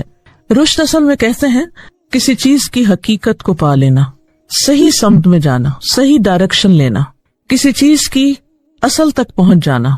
تو جب انسان کو اللہ سبحانہ وتعالیٰ کسی بھی معاملے میں رشد عطا کرتا ہے، سمجھ بوجھ عطا کرتا ہے، حقیقت کا علم عطا کرتا ہے، صحیح ڈائریکشن دے دیتا ہے، تو اس کو بہت بڑی خیر کثیر مل جاتی ہے. موسیٰ علیہ السلام نے جب ہجرت کی، مدین کا سفر اختیار کیا، تو اس وقت بھی اللہ سبحانہ وتعالیٰ سے اسی چیز کا سوال کیا کہ عسیٰ ان یہدینی ربی الی سواء السبیل، مجھے امید ہے کہ میرا رب مجھے صحیح ڈائریکشن عطا کرے گا، صحیح راستہ عطا کرے گا. کیونکہ کسی بھی معاملے میں صحیح راستے کا مل جانا اور صحیح طریقے کا معلوم ہو جانا اور کس وقت میں کیا کرنا چاہیے یہ جان لینا نہایت ضروری ہے. اسی پر ہی انسان کی کامیابی کا انحصار ہوتا ہے، نہ صرف یہ کہ دنیاوی معاملات میں بلکہ آخرت کے معاملات میں بھی. موسیٰ علیہ السلام نے جب خضر علیہ السلام کی پیروی کی تو اس وقت ان سے کہا هل اتبعک علی ان تعلمنی مما علمت رشدا، کیا میں آپ کے پیچھے چلوں، آپ کے ساتھ چلوں، اس شرط پر کہ جو کچھ آپ کو سکھایا گیا ہے اس میں سے آپ مجھے بھی کچھ سکھائیے، مجھے بھی کچھ بھلائی عطا کیجیے، مجھے بھی رشد دیجیے. یعنی میں آپ سے وہ چیز سیکھنا چاہتا ہوں جو میرے پاس نہیں. تو ہم سب کو بھی اللہ سبحانہ تعالیٰ سے دعا کرنی چاہیے کہ زندگی کے مختلف معاملات میں ہم اللہ سے رشد مانگیں کہ اے اللہ، جو بھی میری زندگی میں کسی بھی قسم کا کوئی بھی امپورٹنٹ ڈیسیژن مجھے لینا ہے، کوئی بھی فیصلہ کرنا ہے، کوئی بزنس کرنا ہے، کوئی جاب کرنی ہے، کہیں شادی کس بچے کی کرنی ہے، یا پھر دینی معاملات ہیں، مثلا رمضان آ رہا ہے، رمضان گزارنا ہے، کیسے گزارنا ہے، کیا کرنا چاہیے، اس میں کیا کرنا مجھے فائدہ دے گا، میرے دن کیسے گزرنے چاہیے، میری راتیں کیسی گزرنی چاہیے، میری عبادت کیسی ہونی چاہیے. تو ان تمام معاملات میں بھی کوئی چھوٹا معاملہ ہو یا بڑا معاملہ ہو، اللہ سبحانہ تعالیٰ سے انسان دل ہی دل میں اور پکار کر رشد مانگے، ہدایت مانگے، صحیح ڈائریکشن مانگے. تو آئیے ہم سب بھی دعا کرتے ہیں کہ اللہ سبحانہ تعالیٰ ہمارے آنے والے دنوں کو یعنی رمضان المبارک کے مہینے کو بہترین طریقے سے گزارنے کی توفیق دے، ان دنوں کی قدر کرنے کی توفیق دے، اور ان دنوں میں جو کچھ ہمیں کرنا چاہیے ہم واقعی وہی کریں. کہیں ایسا نہ ہو کہ یہ ہماری زندگی کا آخری چانس ہو، کیونکہ ہم سب کسی نہ کسی ایسے شخص کو ضرور جانتے ہیں کہ جو پچھلے رمضان میں تھا لیکن اس رمضان میں ہمارے ساتھ نہیں. ہمیں نہیں معلوم کہ ہمیں اس کے بعد رمضان ملتا ہے یا نہیں. اللہ ہم سب کو لمبی زندگی اور نیکیاں کمانے کے بہت سے مواقع عطا کرے. جہاں تک رمضان، تو اللہ سبحانہ و تعالیٰ نے اس مہینے کو ہمیں عطا کیا اور اس میں ہمیں بہت کچھ کمانے کا اور بہت کچھ حاصل کرنے کا موقع دیا. لیکن ان حاصل کرنے والی چیزوں میں سے سب سے بڑی چیز جو ہمیں حاصل کرنی ہے، جس کے لیے روزے فرض کیے گئے ہیں، وہ ہے تقویٰ. ہم کچھ بھی حاصل کر لیں لیکن اگر ہمیں رمضان میں تقویٰ حاصل نہیں ہوتا تو گویا رمضان سے پہلے اور رمضان کے بعد ہم ویسے کے ویسے ہی ہیں. تو اصل ضرورت اس بات کی ہے کہ ہم اللہ سبحانہ وتعالی سے اس رمضان میں اپنے لیے تقویٰ کا سوال کریں. اللہم آت نفسی تقواها وزکھا انت خیر من زکاہا انت ولیہا و مولاہا. کہ اے اللہ تو میرے دل کو تقویٰ عطا کر اور تو اسے پاک کر، تو اسے تزکیہ عطا کر، اور تو بہترین ہے جو اسے پاک کر سکتا ہے. یہ میرے بس کی بات نہیں کہ میں اپنی ان چیزوں سے جو میری روحانی ترقی یا دینی ترقی یا آخرت کی کامیابی کے راستے میں رکاوٹ ہے، انہیں میں اپنی کوشش سے دور کر سکوں. تو ہی اس کا ولی ہے، تو ہی اس کا مولا ہے، تو ہی میرا دوست ہے، تو ہی میرا مددگار ہے، تو ہی مجھے صحیح رہنمائی عطا کر سکتا ہے. تو اللہ سبحانہ وتعالیٰ قرآن مجید میں فرماتے ہیں، یا ایھا الذین آمنوا کتب علیکم الصیام کما کتب علی الذین من قبلکم لعلکم تتقون.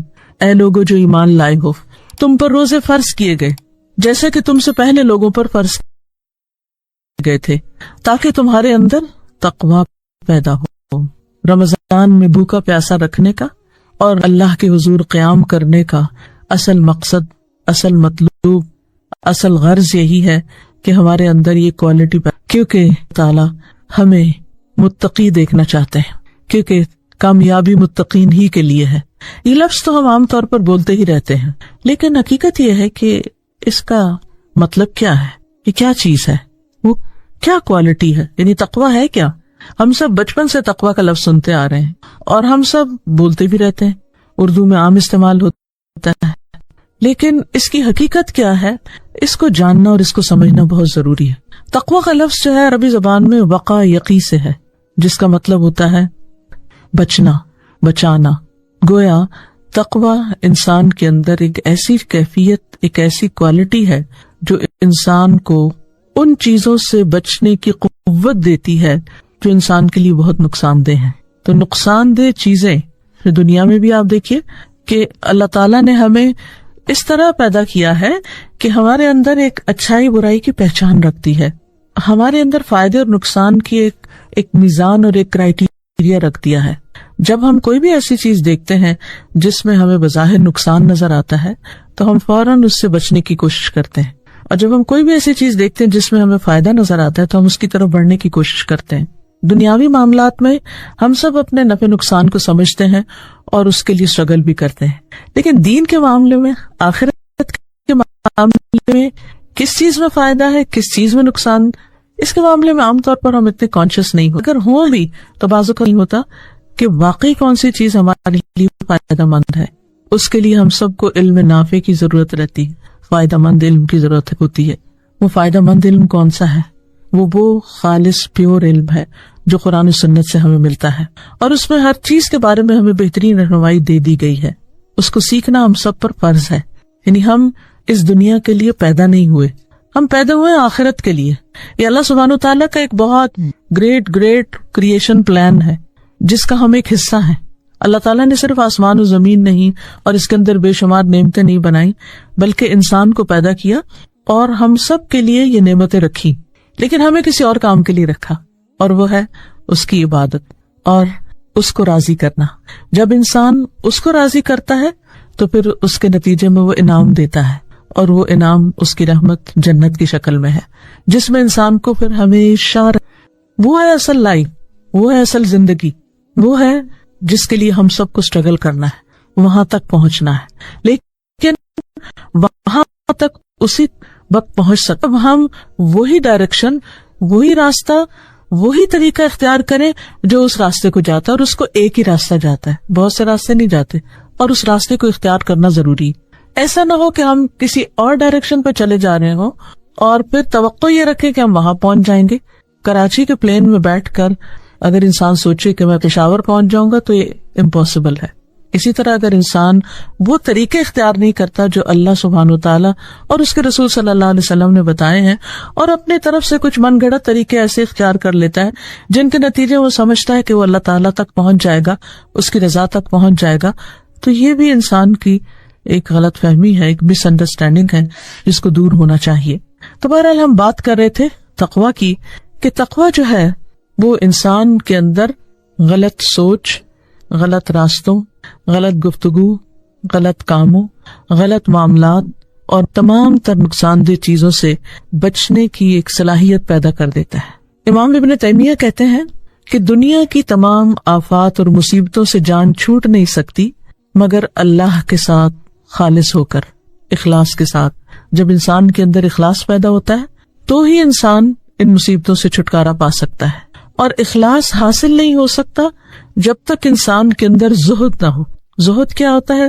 دنیا سے بے رغبتی, اس ساری دنیا کے اٹریکشنز میں سے نکل کر اپنے رب کو ہر چیز سے زیادہ چاہنا, اپنے رب کی محبت حاصل کرنا. اور وہ کہتے ہیں کہ زہد حاصل نہیں ہو سکتا مگر تقوی اختیار کرنے کے بعد, تقوی اپنانے کے بعد. اور تقوی کیا ہے؟ جو کچھ اللہ نے حکم دیا اس کو بجا لایا جائے, اور جس چیز سے اس نے روکا اس سے رک جایا جائے. گویا تقوی اپنے آپ کو اللہ کی نافرمانی سے, اللہ کی ناراضگی سے بچانے کا نام ہے. ہم آخرت کی آگ سے بچ سکیں, اللہ کی ناراضگی سے بچ سکیں اور آخرت کی ناکامی سے بچ سکیں. قرآن مجید اگر ہم پڑھتے ہیں تو اس سے ہمیں پتہ چلتا ہے کہ جتنے بھی لوگ دنیا میں گزرے ہیں, اولین و آخرین, ان سب کو اللہ کا تقوی اختیار کرنے کا حکم دیا گیا تھا. سورۃ النساء آیت نمبر 131 میں اللہ تعالیٰ فرماتے ہیں وَلَقَدْ وَصَّيْنَا الَّذِينَ أُوتُوا الْكِتَابَ مِنْ قَبْلِكُمْ وَإِيَّاكُمْ أَنِ اتَّقُوا اللَّهَ, اور یقیناً ہم نے ان لوگوں کو جنہیں تم سے پہلے کتاب دی گئی اور تمہیں بھی تاکیدی حکم دیا ہے کہ اللہ کا تقوی اختیار کرو. یعنی یہ سب سے مطلوب ہے, ہر ایک سے ڈیمانڈ ہے اس کی, ہر ایک کے اندر یہ کوالٹی ہونی چاہیے, اور یہ ہر خیر کی کنجی ہے. ابو سعید خدری کہتے ہیں کہ ایک شخص رسول اللہ صلی اللہ علیہ وسلم کے پاس آیا, کہنے لگا اے اللہ کے رسول مجھے وصیت کیجیے. آپ نے فرمایا میں تمہیں اللہ کے تقوی کی وصیت کرتا ہوں, کیونکہ تقوی ہر خیر کو اکٹھا کرنے والا ہے. اس سے نہ صرف یہ کہ آخرت کی مشکلات حل ہوں گی بلکہ دنیا کے بھی ہر نقصان سے انسان اسی کے ذریعے بچ سکتا ہے. قرآن مجید میں اللہ تعالیٰ سورۃ الطلاق میں فرماتے ہیں, طلاق کے احکامات بتانے کے بعد وَمَن يَتَّقِ اللَّهَ يَجْعَل لَّهُ مَخْرَجًا وَيَرْزُقْهُ مِنْ حَيْثُ لَا يَحْتَسِبُ, جو کوئی اللہ کا تقوی اختیار کرے گا اللہ تعالیٰ اس کے لیے مشکلات سے نکلنے کا راستہ پیدا کر دے گا. وہ ضرور مشکل سے نکل آئے گا اور اس کو وہاں سے رزق دے گا جہاں سے اس کا گمان بھی نہیں ہوگا, وہ سوچ بھی نہیں سکتا ہوگا. تو گویا تقوی رزق کی کنجی ہے. جب انسان غلط چیزوں سے بچتا ہے, اللہ کی ناراضگی کی باتوں سے بچتا ہے, تو اللہ سبحانہ وتعالیٰ اپنی رحمتوں کے دروازے اس پر کھول دیتے ہیں. قرآن مجید میں اللہ تعالیٰ کا وعدہ ہے لو ان اہل القری آمنوا واتقوا لفتحنا علیہم ابوابا من السماء والارض, اگر بستیوں والے, مختلف جگہوں پہ رہنے والے لوگ ایمان لاتے اور کرتے تو ہم ان پر آسمان و زمین کی برکتوں کے دروازے کھول دیتے, یعنی ان پر ہر طرح کی رحمتیں نازل ہونے لگتے. اسی طرح کاموں کی آسانی جو ہے وہ بھی تقوی کے ساتھ ہے. اللہ تعالیٰ فرماتے ہیں وَمَن يَتَّقِ اللَّهَ يَجْعَل لَّهُ مِنْ أَمْرِهِ يُسْرًا, جو اللہ کا تقوی اختیار کرے گا اللہ تعالیٰ اس کے لیے ہر معاملے میں آسانی پیدا کر دے گا. اب یہ میری بات تو ہے نہیں, یہ تو اللہ کی بات ہے, یہ اللہ کا وعدہ ہے. ہر معاملے میں آسانی پیدا کر دے گا اگر انسان اللہ کا تقوی اختیار کرے گا. اسی طرح تقوی خوف نجات کا باعث ہے. اب دیکھیے کہ دنیا میں انسان کو مختلف طرح کے امتحانوں سے واسطہ پڑتا ہے, کبھی رزق کے معاملے میں, کبھی اولاد کے معاملے میں, کبھی لوگوں سے, کبھی اپنی جسمانی تکلیفوں اور بیماریوں کی وجہ سے. طرح طرح کی پریشانیاں انسان کے لیے ہوتی ہیں. آپ دنیا کے کسی بھی انسان کے پاس بیٹھ جائیں, غریب سے غریب ترین انسان کے پاس اور امیر سے امیر ترین انسان کے پاس, دنیا میں بظاہر ناکام ترین انسان کے پاس اور کامیاب ترین انسان کے پاس, کوئی بھی شخص اس سے خالی نہیں کہ اس کی زندگی میں کوئی نہ کوئی مسئلہ, کوئی نہ کوئی روگ, کوئی نہ کوئی ایسی پریشانی, فکر یا غم کی بات نہ ہو. کسی کی چھوٹی ہوگی اور کسی کی بڑی ہوگی. ان چیزوں سے کس طرح نکلا جا سکتا ہے؟ بہت سی چیزیں ایسی ہوتی ہیں کہ ہم ان کو ہٹا نہیں سکتے. جیسے انسان اگر کسی راستے پہ جا رہا ہو اور آگے بھاری چلے تو اس کو تو وہ نہیں ہٹا سکتا، لیکن یہ ضرور کر سکتا ہے کہ اپنا راستہ تبدیل کر لے. ان غموں سے نکلنے کا بھی یہی طریقہ ہے، ان پریشانیوں سے نکلنے کا بھی یہی طریقہ ہے. وہ اپنی جگہ رہیں گی، ان میں سے بہت سی چیزوں کو آپ تبدیل نہیں کر سکیں گے، لیکن اگر اپنے اندر تبدیلی آ جاتی ہے، اگر ہمارے دل میں تبدیلی آ جاتی ہے، ہماری سوچ میں تبدیلی آ جاتی، ہمارے خیالات میں تبدیلی آ جاتی ہے، تو وہی بڑی بڑی چٹانیں ہمارے سامنے کوئی حیثیت نہیں رکھتی. بڑے بڑے مسائل پر ہمارے لیے کوئی مسئلہ نہیں رکھتا، کیونکہ انسان اس کو تقدیر کا حصہ سمجھ کے اس طرح ایکسپٹ کر لیتا ہے کہ دس از پارٹ آف لائف، اس کو تو ہونا ہی تھا، یہ تو اس دنیا کا قانون ہے کہ پھولوں کے ساتھ کانٹے تو ہوں گے. لیکن انسان کی نظر جب کانٹوں سے ہٹ کے پھر پھولوں کی طرف جاتی ہے تو وہ ان کو دیکھ کر خوش ہوتا ہے اور کانٹے نگاہوں سے اجل ہو جاتے ہیں، کیونکہ اس کا فوکس جو ہے وہ پھول ہو گیا ہے. ہر انسان کی زندگی میں جہاں پریشانی ہے وہاں نعمتیں بھی ہیں، آسانیاں بھی ہیں، کیونکہ یہ بھی اللہ تعالیٰ کا فرمان ہے، ان مع العسر یسرا، ساتھ آسانی ہے، بعد میں نہیں، تنگی کے ساتھ آسانی. ایسا نہیں کہ اللہ تعالیٰ نے کسی کو صرف مشکل میں ہی ڈالا، اس کے لیے زندگی میں بہت رکھی، لیکن ہم مشکلات لیتے ہیں تو ہماری جو پس منظر میں چلی جاتی. آپ اس وقت بھی تجربہ کر سکتے ہیں، سامنے رکھی ہوئی کسی بھی چیز، کسی ایک چیز پر نظر جماتے ہیں تو وہ نظر آنی بند ہو جاتی یا ڈم ہو جاتی، مدھم ہو جاتی. اب یہ ہم پر ہے کہ ہم کس چیز کو دیکھتے ہیں، ہمارا فوکس کیا ہے. اور یہ صحیح اسی وقت ہو سکتا ہے جب انسان کے اندر وہ رشد ہوتی، جب انسان ہوتا ہے، جب انسان کی پرائرٹیز جو ہیں ان میں وہ صحیح راستہ اختیار کرتا ہے اور جو موسٹ امپورٹنٹ چیزیں ہوتی ہیں ان کو اپنے سامنے رکھتا ہے اور جو غیر ضروری چیزیں ہوتی ہیں ان کو پیچھے لے جاتا ہے. مشکل یہ کہ شیطان ہمارے لیے جو غیر ضروری چیزیں ہیں، جو پریشانی کی چیزیں ہیں، جو تکلیف والی باتیں ہیں، ان کو ہمیشہ ہمارے فوکس میں رکھتا ہے کہ اس کے بارے میں سوچتے رہو، اسی کے بارے میں وسوسے ڈالتا رہتا ہے. نتیجہ کیا ہوتا ہے کہ ہم اسی کے بارے میں سوچ سوچ کر دکھی رہتے ہیں اور باقی ساری نعمتیں بھولے رہتے ہیں. بہرحال اللہ کا وعدہ ہے کہ جو تقوی اختیار کرے گا اس کو میں خوف اور غم سے بھی نجات دوں گا. آخرت کا تو ہے ہی، دنیا میں بھی. اللہ تعالیٰ فرماتے ہیں، سورۃ یونس کی آیت ہے، الا ان اولیاء اللہ لا خوف علیہم ولا هم يحزنون الذین آمنوا وکانوا یتقون. اللہ کے دوست، ان کے لیے نہ کوئی خوف ہے نہ کوئی غم. یہ کون لوگ ہیں؟ یہ وہ لوگ ہیں جو ایمان لائے اور وہ تقوی اختیار کرتے ہیں. آخرت کی کامیابی اس کے لیے بھی اللہ تعالیٰ فرماتے ہیں، والعاقبۃ للمتقین، انجام تو متقین کے حق میں ہی بہتر ہے. جنت میں داخلے کا باعث بھی یہی ہے، ان المتقین فی جنات و نہر، متقی لوگ باغوں اور نہروں میں ہوں گے. فی مقعد صدق عند ملیک مقتدر، اس سچی عزت کی جگہ پر، عظیم صاحب اقتدار بادشاہ کے پاس. اللہ سبحانہ وتعالیٰ کا قرب ان کو نصیب ہوگا، یعنی دنیا میں بھی محسوس کریں گے لیکن آخرت میں اللہ کے چہرے کو دیکھیں گے اور فزیکلی اس کے قریب. وہ دن ہوگا کہ جس کے بعد انسان کو باقی ساری نعمتیں، باقی ساری چیزیں بھول جائیں گی، اور سارے غم تو خیر انسان پیچھے ہی دنیا میں چھوڑ چکا ہوگا. یہ صرف ان کے حصے میں آئے گا جن کے اندر تقوی ہوگا. اب تقوی پیدا کرنے کے سبحانہ تعالیٰ نے ہمیں رمضان کے روزے دیے ہیں، اس کے علاوہ بھی کچھ چیزیں ہیں جو ہمیں اپنی زندگی میں کرنی ہے کہ جو انسان کے اندر تقوی پیدا کرتی ہیں. ان میں سب سے پہلی چیز توحید خالص، اس کے بغیر تقوی نہیں آتا. عطا کہتے ہیں کہ میں نے ولید بن عبادہ سے ملاقات کی اور ان سے پوچھا کہ آپ کے والد جو نبی صلی اللہ علیہ وسلم کے صحابی تھے، انہوں نے موت کے وقت کیا وصیت کی تھی؟ انہوں نے کہا کہ میرے والد نے مجھے بلایا اور فرمایا، بیٹے اللہ کا تقوی اختیار کرو اور جان لو کہ تم اس وقت تک اللہ کا تقوی اختیار نہیں کر سکتے اللہ پر ایمان نہ لاؤ اور اچھی بری تقوی نہ لاؤ، اور اگر تم اس کے علاوہ کسی اور چیز پر مرو گے تو جنت میں نہیں جا سکتے. تو گویا سب سے پہلی چیز جس کا ہم سے پوچھا جائے گا وہ ایمان ہے، اور ایمان میں صرف اللہ پر ایمان نہیں بلکہ تقدیر پر بھی ایمان اس کا حصہ ہے. پھر یہ کہ ہر کام کو اللہ کے لیے خالص کرنا آتا ہے. وَسَيُجَنَّبُهَا الْأَتْقَى الَّذِي يُؤْتِي مَالَهُ يَتَزَكَّى وَمَا لِأَحَدٍ عِندَهُ مِن نِعْمَةٍ تُجْزَى الا ابتغاء وجہ ربہ الاعلی ولسوف یرضی، اور عنقریب تقوی والا اس جہنم سے دور رکھا جائے گا وہ جو اپنا مال دیتا ہے کہ پاک ہو جائے، یعنی صرف اللہ کی رضا کے لیے، اپنے نفس کی طہارت کے لیے، پاکیزگی کے لیے اللہ کی راہ میں صدقہ کرتا ہے، کسی دکھاوے کے لیے نہیں، کسی پر احسان جتانے کے لیے نہیں، حالانکہ اس کے ہاں کسی کا کوئی احسان نہیں کہ اس کا بدلہ دیا جائے، مگر وہ تو صرف اپنے رب کا چہرہ طلب کرنے کے لیے دیتا ہے جو سب سے بلند ہے، اور یقیناً وہ اس سے راضی ہو جائے گا۔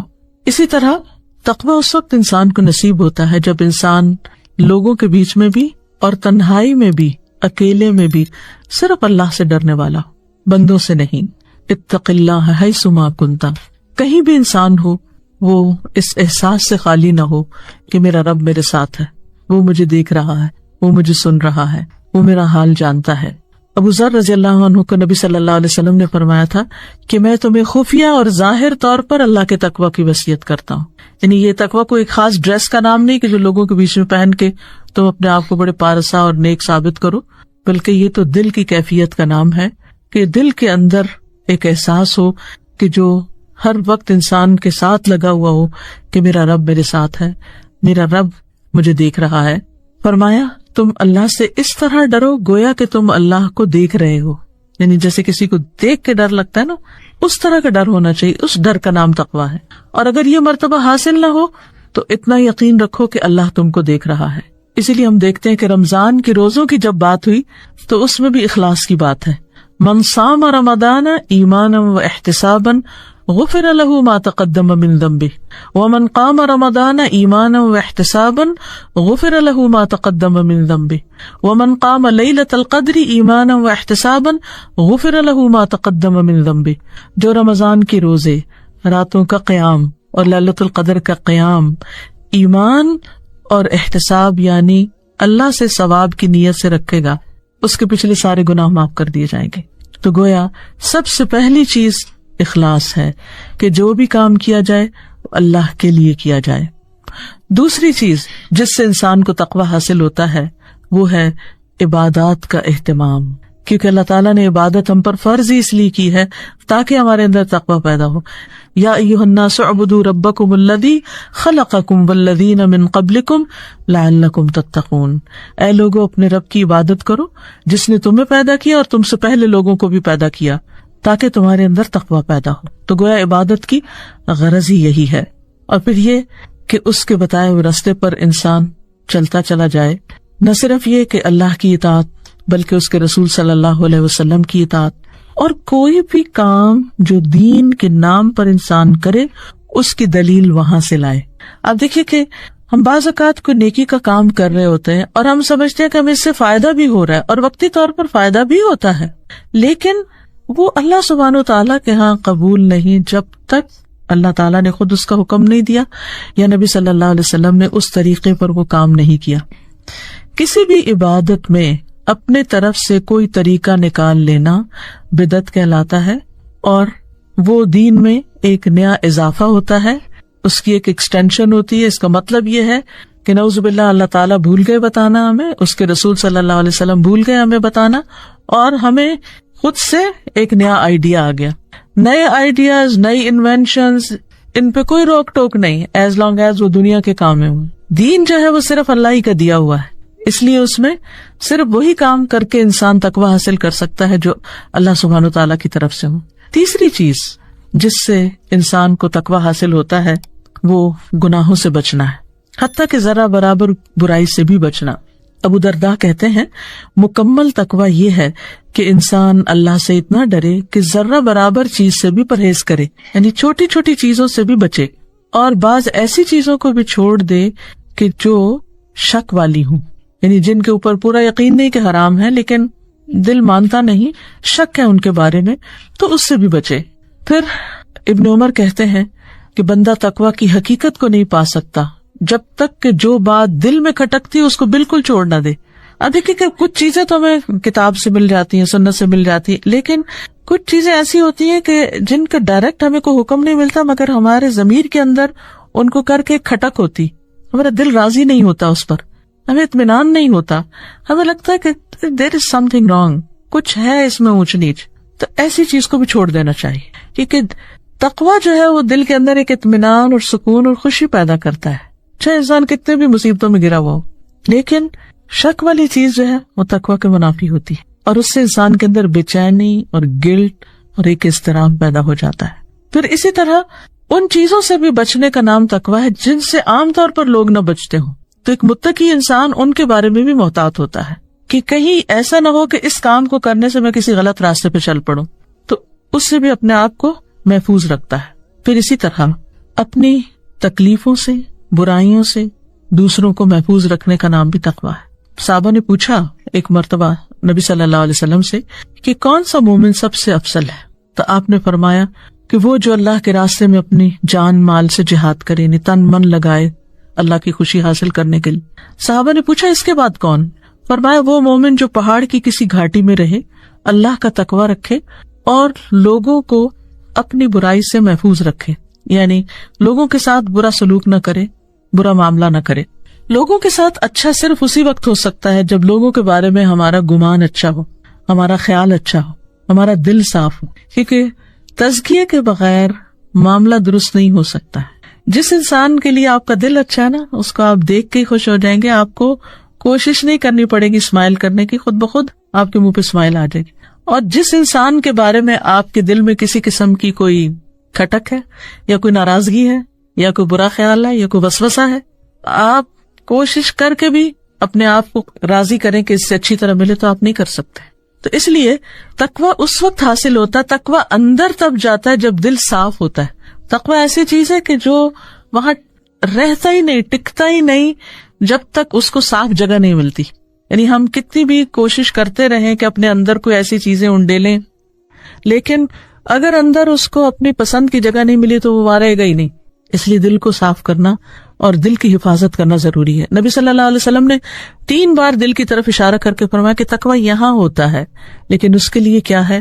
دل کی حفاظت ضروری ہے۔ نبی صلی اللہ علیہ وسلم نے فرمایا جسم میں گوشت کا ایک ٹکڑا ہے، جب اس کی اصلاح ہو جاتی ہے، یعنی وہ صاف ہو جاتا ہے، تو تمام جسم کی اصلاح ہو جاتی ہے، اور جب وہ خراب ہوتا ہے تو سارا جسم خراب ہو جاتا ہے۔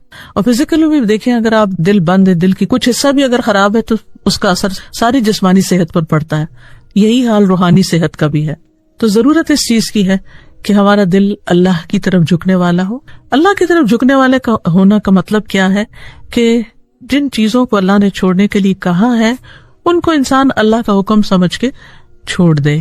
قرآن مجید میں آتا ہے وَأُزْلِفَتِ الْجَنَّةُ لِلْمُتَّقِينَ غَيْرَ بَعِيدٍ هَذَا مَا تُوعَدُونَ لِكُلِّ أَوَّابٍ حَفِيظٍ مَنْ خَشِيَ الرَّحْمَنَ بِالْغَيْبِ وَجَاءَ بِقَلْبٍ مُنِيبٍ ادْخُلُوهَا بِسَلَامٍ ذَلِكَ يَوْمُ الْخُلُودِ لَهُمْ مَا يَشَاءُونَ فِيهَا وَلَدَيْنَا مَزِيدٌ۔ اور جنت تقوی والوں کے قریب لے آئی جائے گی، ان کو وہاں نہیں جانا پڑے گا، وہ قریب آ جائے گی، کچھ دور نہ ہوگی۔ غیر بعید یہ ہے جس کا تم سے وعدہ کیا جاتا تھا ہر اس شخص کے لیے جو بہت رجوع کرنے والا ہو، بار بار اللہ کی طرف پلٹے، خوب حفاظت کرنے والا ہو، یعنی اپنے خیالات کی، اپنی زبان کی، اپنے اعمال کی، جو رحمان سے بن دیکھے ڈرتا ہو۔ رجوع کرنے والا دل لے کر آیا۔ اور دل کا رجوع کیا ہوتا ہے؟ دل ایسی چیز ہے نا کہ جس کے اندر وسوسے بھی آتے ہیں، بدگمانیاں بھی آتی ہیں، خیالات بھی آتے ہیں، کبھی اللہ کے بارے میں، کبھی اس کے رسول کے بارے میں، کبھی دین کے بارے میں، کبھی لوگوں کے بارے میں، کبھی کسی چیز کے بارے میں، اس کی حالت بدلتی رہتی۔ اب یہ نہیں کہ خیال آئے گا نہیں، کو برا آئے گا، وہ تو شیطان ساتھ ہے، اس کا تو 24/7 کام ہی یہی ہے کہ وہ آپ کے دل کو خراب کرے، کیونکہ اس کا جو ٹارگٹ ہے وہ دل ہے کہ اس ہیڈ کوارٹر پر کنٹرول ہو جائے تو پوری کنگڈم ہاتھ میں آ جائے گی، پورے کا پورا پر انسان میرا ہی ہے، کیونکہ ہم بولتے وہی ہیں جو ہمارا دل چاہتا ہے، ہم سنتے وہ اسی طرح جو ہمارے دل میں ہوتا ہے، ہم دیکھتے وہی ہیں جو ہمارے دل میں ہوتا ہے۔ تو جب دل صاف ہوگا تو ہر چیز صاف ہو جائے گی، اور جب دل ٹھیک نہیں تو کچھ بھی صاف نہیں ہو سکتا۔ تو اس لیے بار بار پلٹنے کا مطلب یہ کہ ادھر سے کوئی چیز باہر ہوا شیطان کا، اور ادھر سے اس کو باہر نکالا، اور پھر وہ اللہ کی طرف لوٹ گئے، پھر اپنے دل کو صحیح کر لیا، صاف کر لیا۔ پھر فرمایا اس سے کہا جائے گا کہ اس میں سلامتی کے ساتھ داخل ہو جاؤ، یہی ہمیشہ رہنے کا دن ہے، ان کے لیے وہاں وہ کچھ ہوگا جو وہ چاہیں گے، اور ہمارے پاس مزید بھی ہے، یعنی ان کی خواہشات سے بھی بڑھ کر ہے۔ اب دل کو کس طرح صاف رکھا جائے؟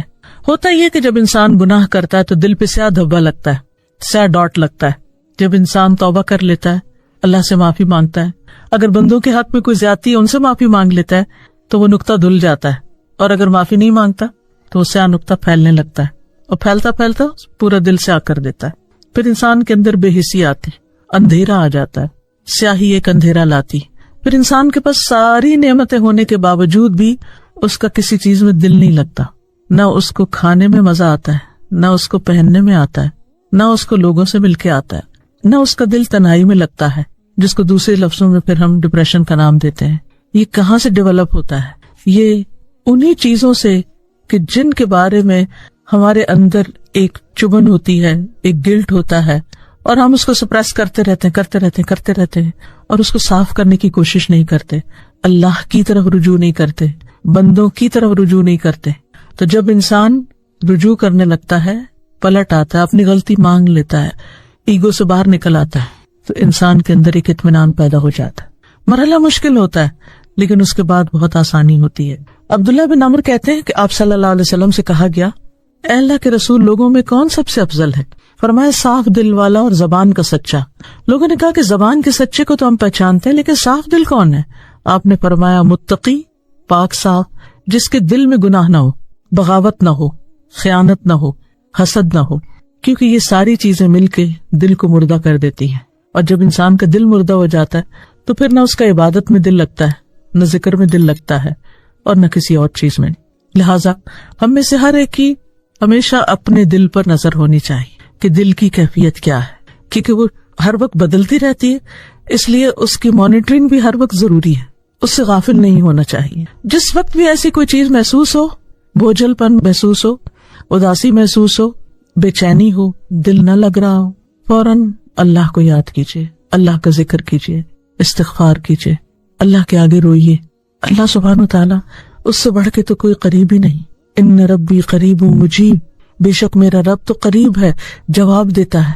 وہ تو اگر آپ زبان سے کچھ بھی نہیں کہتے تو آپ کے دل سے جو کچھ اٹھ رہا ہے وہ تو اس کو بھی سن رہا ہے, وہ تو اس کو بھی دیکھ رہا ہے, تو اس کو بھی جانتا ہے. تو گویا پلٹنے میں, توبہ کرنے میں, اپنی گلٹ کو دھونے میں, اپنی پریشانی کو ختم کرنے میں دیر نہ کریں. پانچویں چیز جو انسان کے اندر تقویٰ پیدا کرتی ہے وہ ہے زبان کی حفاظت. زبان کے معاملے میں اللہ سے ڈرنا. انسان جب صبح کرتا ہے تو جسم کے سارے اعضاء زبان سے کہتے ہیں ہمارے معاملے میں اللہ سے ڈرو, اللہ کا تقویٰ اختیار کرو. تم سیدھی رہی تو ہم بھی سیدھے رہیں گے, تم ٹیڑھی ہوگی تو ہم بھی ٹیڑھے ہو جائیں گے.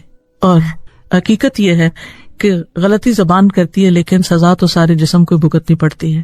رسول اللہ صلی اللہ علیہ وسلم نے فرمایا, کسی انسان کا ایمان درست نہیں ہو سکتا جب تک کہ اس کا دل درست نہ ہو, اور اس کا دل درست نہیں ہوتا یہاں تک کہ اس کی زبان درست ہو جائے. تو ابھی ہم پیچھے جو بات کر رہے تھے نا کہ دلوں کی درستگی کا خیال رکھیں, قلب سلیم پیدا کریں, وہ ہو نہیں سکتا جب تک زبان صحیح نہ ہو. کیونکہ جو کچھ انسان بولتا ہے اس کے کانوں کے راستے سے سیدھا اس کے دل پر ہی جاتا ہے. کسی کو اگر ہم کچھ بھی کہتے ہیں, برا بھلا کہتے ہیں, کسی پہ چیختے چلاتے ہیں, کسی کی غیبت کرتے ہیں, کسی پہ الزام, کچھ بھی, کوئی بھی غلط بات, وہ اس تک تو جب پہنچے گی سو پہنچے گی, اس سے پہلے ہمارے اپنے اوپر وار ہو چکا ہوتا ہے, وہ پہنچ چکی ہوتی ہے. تو اس لیے بجائے اس کے کہ انسان منہ سے لفظ نکال کر شرمندہ ہو, اس کو ریگریٹس ہو, انسان اسی کی حفاظت کر لے, اسی کو کنٹرول کرے تو بہت سی مشکلات سے بچ سکتا ہے. نبی صلی اللہ علیہ وسلم نے فرمایا, فحش گوئی یعنی گالی گلوچ, زیادہ باتیں کرنا نفاق کے 2 شعبے ہیں, یعنی اس سے منافقت جنم لیتی ہے. آپ نے فرمایا کہ فائدے کی بات کرو ورنہ خاموش رہو. اور پھر قرآن مجید میں کامیاب لوگوں کی جو صفات بتائی گئی ہیں ان میں سے ایک صفت ہے والذین هم عن اللغو معرضون, کہ وہ لغو سے, فضول باتوں سے, بےہودہ باتوں سے بچ کے رہتے ہیں, اور خاص طور پر روزے کی حالت میں. روزہ تو اصل میں ہے ہی اس لیے کہ ہم پریکٹس کریں اس چیز کی کہ ہم ان چیزوں سے اپنی زبان کو بھی روکیں گے, کیونکہ جب تک کوئی جھوٹ بولنا اور جھوٹ پر عمل کرنا نہیں چھوڑتا اس کا روزہ ہی نہیں. اور آپ صلی اللہ علیہ وسلم نے فرمایا روزہ صرف کھانا پینا چھوڑنے کا نام نہیں, بلکہ روزہ تو بےہودہ بے فائدہ کام اور جنسی خواہشات پر مبنی حرکات اور کلام سے بچنے کا نام. لہٰذا اگر کوئی تمہیں گالی دے یا جہالت کی بات کرے تو تم کہو کہ میں روزے سے ہوں. تو جس طرح روزے میں ہم حلال کھانا پینا چھوڑتے ہیں, اسی طرح ہمارے لیے لازم ہے کہ ہم حرام سے بھی بچیں, اور نہ صرف حرام سے بلکہ فضول چیزوں سے بھی بچیں, فضول کلام سے بھی بچیں, اور خاص طور پر بد اخلاقی سے اور بد کلامی سے. رسول اللہ صلی اللہ علیہ وسلم نے فرمایا روزہ گناہوں سے ڈھال ہے, یعنی بچاتا ہے. اگر کوئی روزے سے ہو تو اسے فحش باتیں نہیں کرنی چاہیے، شور نہیں مچانا چاہیے، یعنی روزے کی حالت میں خاص طور پر انسٹرکشن ہے کہ شور نہ کرے. اگر کوئی شخص گالی دے یا لڑنا چاہے تو جواب میں یہ کہے کہ میں روزے سے ہوں، میں جواب نہیں دے سکتا. اور ویسے بھی آپ صلی اللہ علیہ وسلم نے مومن کی جو تعریف بتائی ہے، فرمایا مومن تانا دینے والا، لعنت کرنے والا، نازیبا باتیں کرنے والا اور فحش باتیں کرنے والا نہیں ہوتا. آپ نے فرمایا کہ جس نے بری باتیں اور جھوٹ نہیں چھوڑا، اللہ کو اس کے کھانا پینا چھوڑنے کی کوئی ضرورت نہیں. کہ انسان صرف کھانا پینا چھوڑ کے سمجھے کہ میں روزے سے ہوں، اس وقت تک روزہ مکمل نہیں ہوگا جب تک کہ زبان کنٹرول نہیں ہوگی. چھٹی چیز جو انسان کے تقویٰ میں اضافہ کرتی ہے یا تقویٰ پیدا کرنے کا ذریعہ ہے وہ ہے زہد. زہد کیا ہے؟ کہ انسان اپنے آپ کو ان خواہشات سے روک لے، ان چیزوں سے روک لے کہ جن کی تکمیل میں انسان اللہ کو ناراض کر بیٹھتا ہے. امام راغب کہتے ہیں تقویٰ سے مراد نفس کی حفاظت ایک ایسی چیز سے کرنا ہے جو گناہ میں ڈالتی ہے. اور بعض اوقات انسان کسی جائز چیز کو بھی اس لیے یا مباح چیز کو بھی اس لیے چھوڑ دے کہ وہ تقویٰ کی تکمیل کر سکے. غافل کرنے والی مجلسوں، غافل کرنے والے کاموں، غفلت میں ڈالنے والی باتوں اور کمپنی سے بھی پرہیز کرنا چاہیے. یعنی اگر آپ مسلسل ایسے لوگوں کے ساتھ اٹھتے بیٹھتے ہیں کہ جو آپ کو اللہ کی یاد بلا دیتے ہیں یا دین سے دور کر دیتے ہیں تو اس سے بھی انسان کے لیے مشکلات پیدا ہوتی ہیں. پھر اسی طرح اپنے کاموں میں سادگی اختیار کرنا، یعنی انسان ضرورت کی چیزیں تو استعمال کرے لیکن دنیا کے حصول میں اس دور تک نہ جائے کہ اس کی عبادات متاثر ہوں یا اس کے ایمان میں نقص واقع ہے یا اس کے اندر غفلت پیدا ہو اور جب اس کی موت آئے تو وہ غافلوں میں شمار ہو. ان چیزوں سے بچنا نہایت ضروری ہے. پھر اسی طرح 7ویں چیز رمضان کی رحمتیں اور برکتیں جانتے ہوئے خوشی سے روزہ رکھنا. اس سے تقویٰ پیدا ہوتا ہے کیونکہ رمضان کا مہینہ ایسا ہے کہ جس کی پہلی رات ہی شیاطین اور سرکش جن قید کر دیے جاتے ہیں، دوزخ کے دروازے بند کر دیے جاتے ہیں اور ایک دروازہ بھی کھلا نہیں رہتا. جنت کے دروازے کھول دیے جاتے ہیں، ایک دروازہ بھی بند نہیں ہوتا. پکارنے والا پکارتا ہے، اے خیر کے طالب آگے بڑھ اور اے شر کے طالب رک جا. اور اللہ تعالیٰ ہر رات رمضان کی بہت سے لوگوں کو آگ سے نجات دیتے ہیں. پھر اسی طرح رمضان میں دعائیں قبول ہوتی ہیں. ہر روز اللہ سبحانہ و تعالیٰ روزہ دار کے لیے کوئی ایسی دعا رکھتا ہے کہ جو قبول ہوتی ہے. لہٰذا روزے کی حالت میں اٹھتے بیٹھتے چلتے پھرتے خوب دعائیں کرتی رہنی چاہیے. پھر اسی طرح خاص طور پر روزہ کی افطاری کا وقت جو ہے وہ جہنم سے آزادی کا موقع ہے. حدیث میں آتا ہے، حضرت جابر کہتے ہیں کہ آپ نے فرمایا یقیناً اللہ تعالیٰ ہر افطاری کے وقت لوگوں کو جہنم سے آزاد کرتے ہیں اور یہ ہر رات ہوتا ہے. لہٰذا اس وقت خصوصی طور پہ دعا کرنی چاہیے کہ اللہ ہماری گردنوں کو تو جہنم کی آگ سے آزاد کر دے. 8ویں چیز جس سے انسان کے اندر تقویٰ پیدا ہوتا ہے وہ ذکر اور تلاوت ہے. اللہ تعالیٰ فرماتے ہیں وَاذْكُرُوا اللَّهَ كَثِيرًا لَعَلَّكُمْ تُفْلِحُونَ، کثرت سے اللہ کو یاد کرو تاکہ تم کامیاب ہو سکو. نبی صلی اللہ علیہ وسلم نے فرمایا، اللہ تعالیٰ فرماتا ہے میں اپنے بندے کے ساتھ ہوتا ہوں اس وقت جب مجھے یاد کرتا ہے اور میری یاد میں جب تک وہ ہونٹ ہلاتا ہے میں اس کے ساتھ ہوتا ہوں، یعنی اس کی مدد کرتا ہوں. پھر اسی طرح قرآن کی تلاوت. نبی صلی اللہ علیہ وسلم نے فرمایا قرآن کی تلاوت کو اپنے لیے لازم کر لو کیونکہ یہ تمہارے لیے زمین پر نور کا سبب ہے اور آسمان میں ذخیرہ ہوگا. پھر اسی طرح نہ صرف یہ کہ انسان دیکھ کے تلاوت کرے بلکہ قرآن کو سمجھنے کی بھی کوشش کرے. اگر سارا قرآن نہ صحیح تو کم از کم کوئی ایک پارہ، چند صورتیں ان کو خوب اچھی طرح سمجھ کے پڑھے. ایسی مجلسوں میں حاضر ہو جہاں پر قرآن سمجھایا جاتا ہے، پڑھایا جاتا ہے، کیونکہ مجلس کی اپنی ایک برکت ہوتی ہے، اس میں ایک آسانی ہوتی ہے، اس میں انسان ایک دوسرے سے انسپریشن لے رہا ہوتا ہے. پھر اسی طرح یہ ہے کہ رمضان میں کوئی نہ کوئی سورت ضرور یاد کریں، کچھ نہ کچھ حصہ زبانی یاد کریں، یا سال بھر میں اگر آپ نے کچھ زبانی یاد کیا، حفظ کیا ہوا ہے تو اس کی دہرائی کرنے کا ایک پلان بنائیں.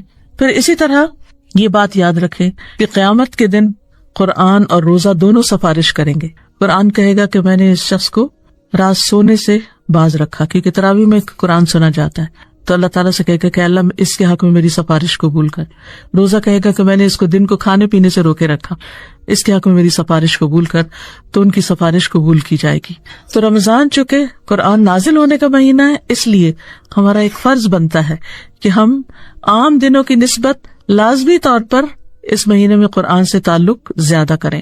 8ویں چیز جو انسان کو فائدہ دیتی ہے تقوی بڑھانے میں، وہ ہے کثرت سے صدقہ خیرات کرنا۔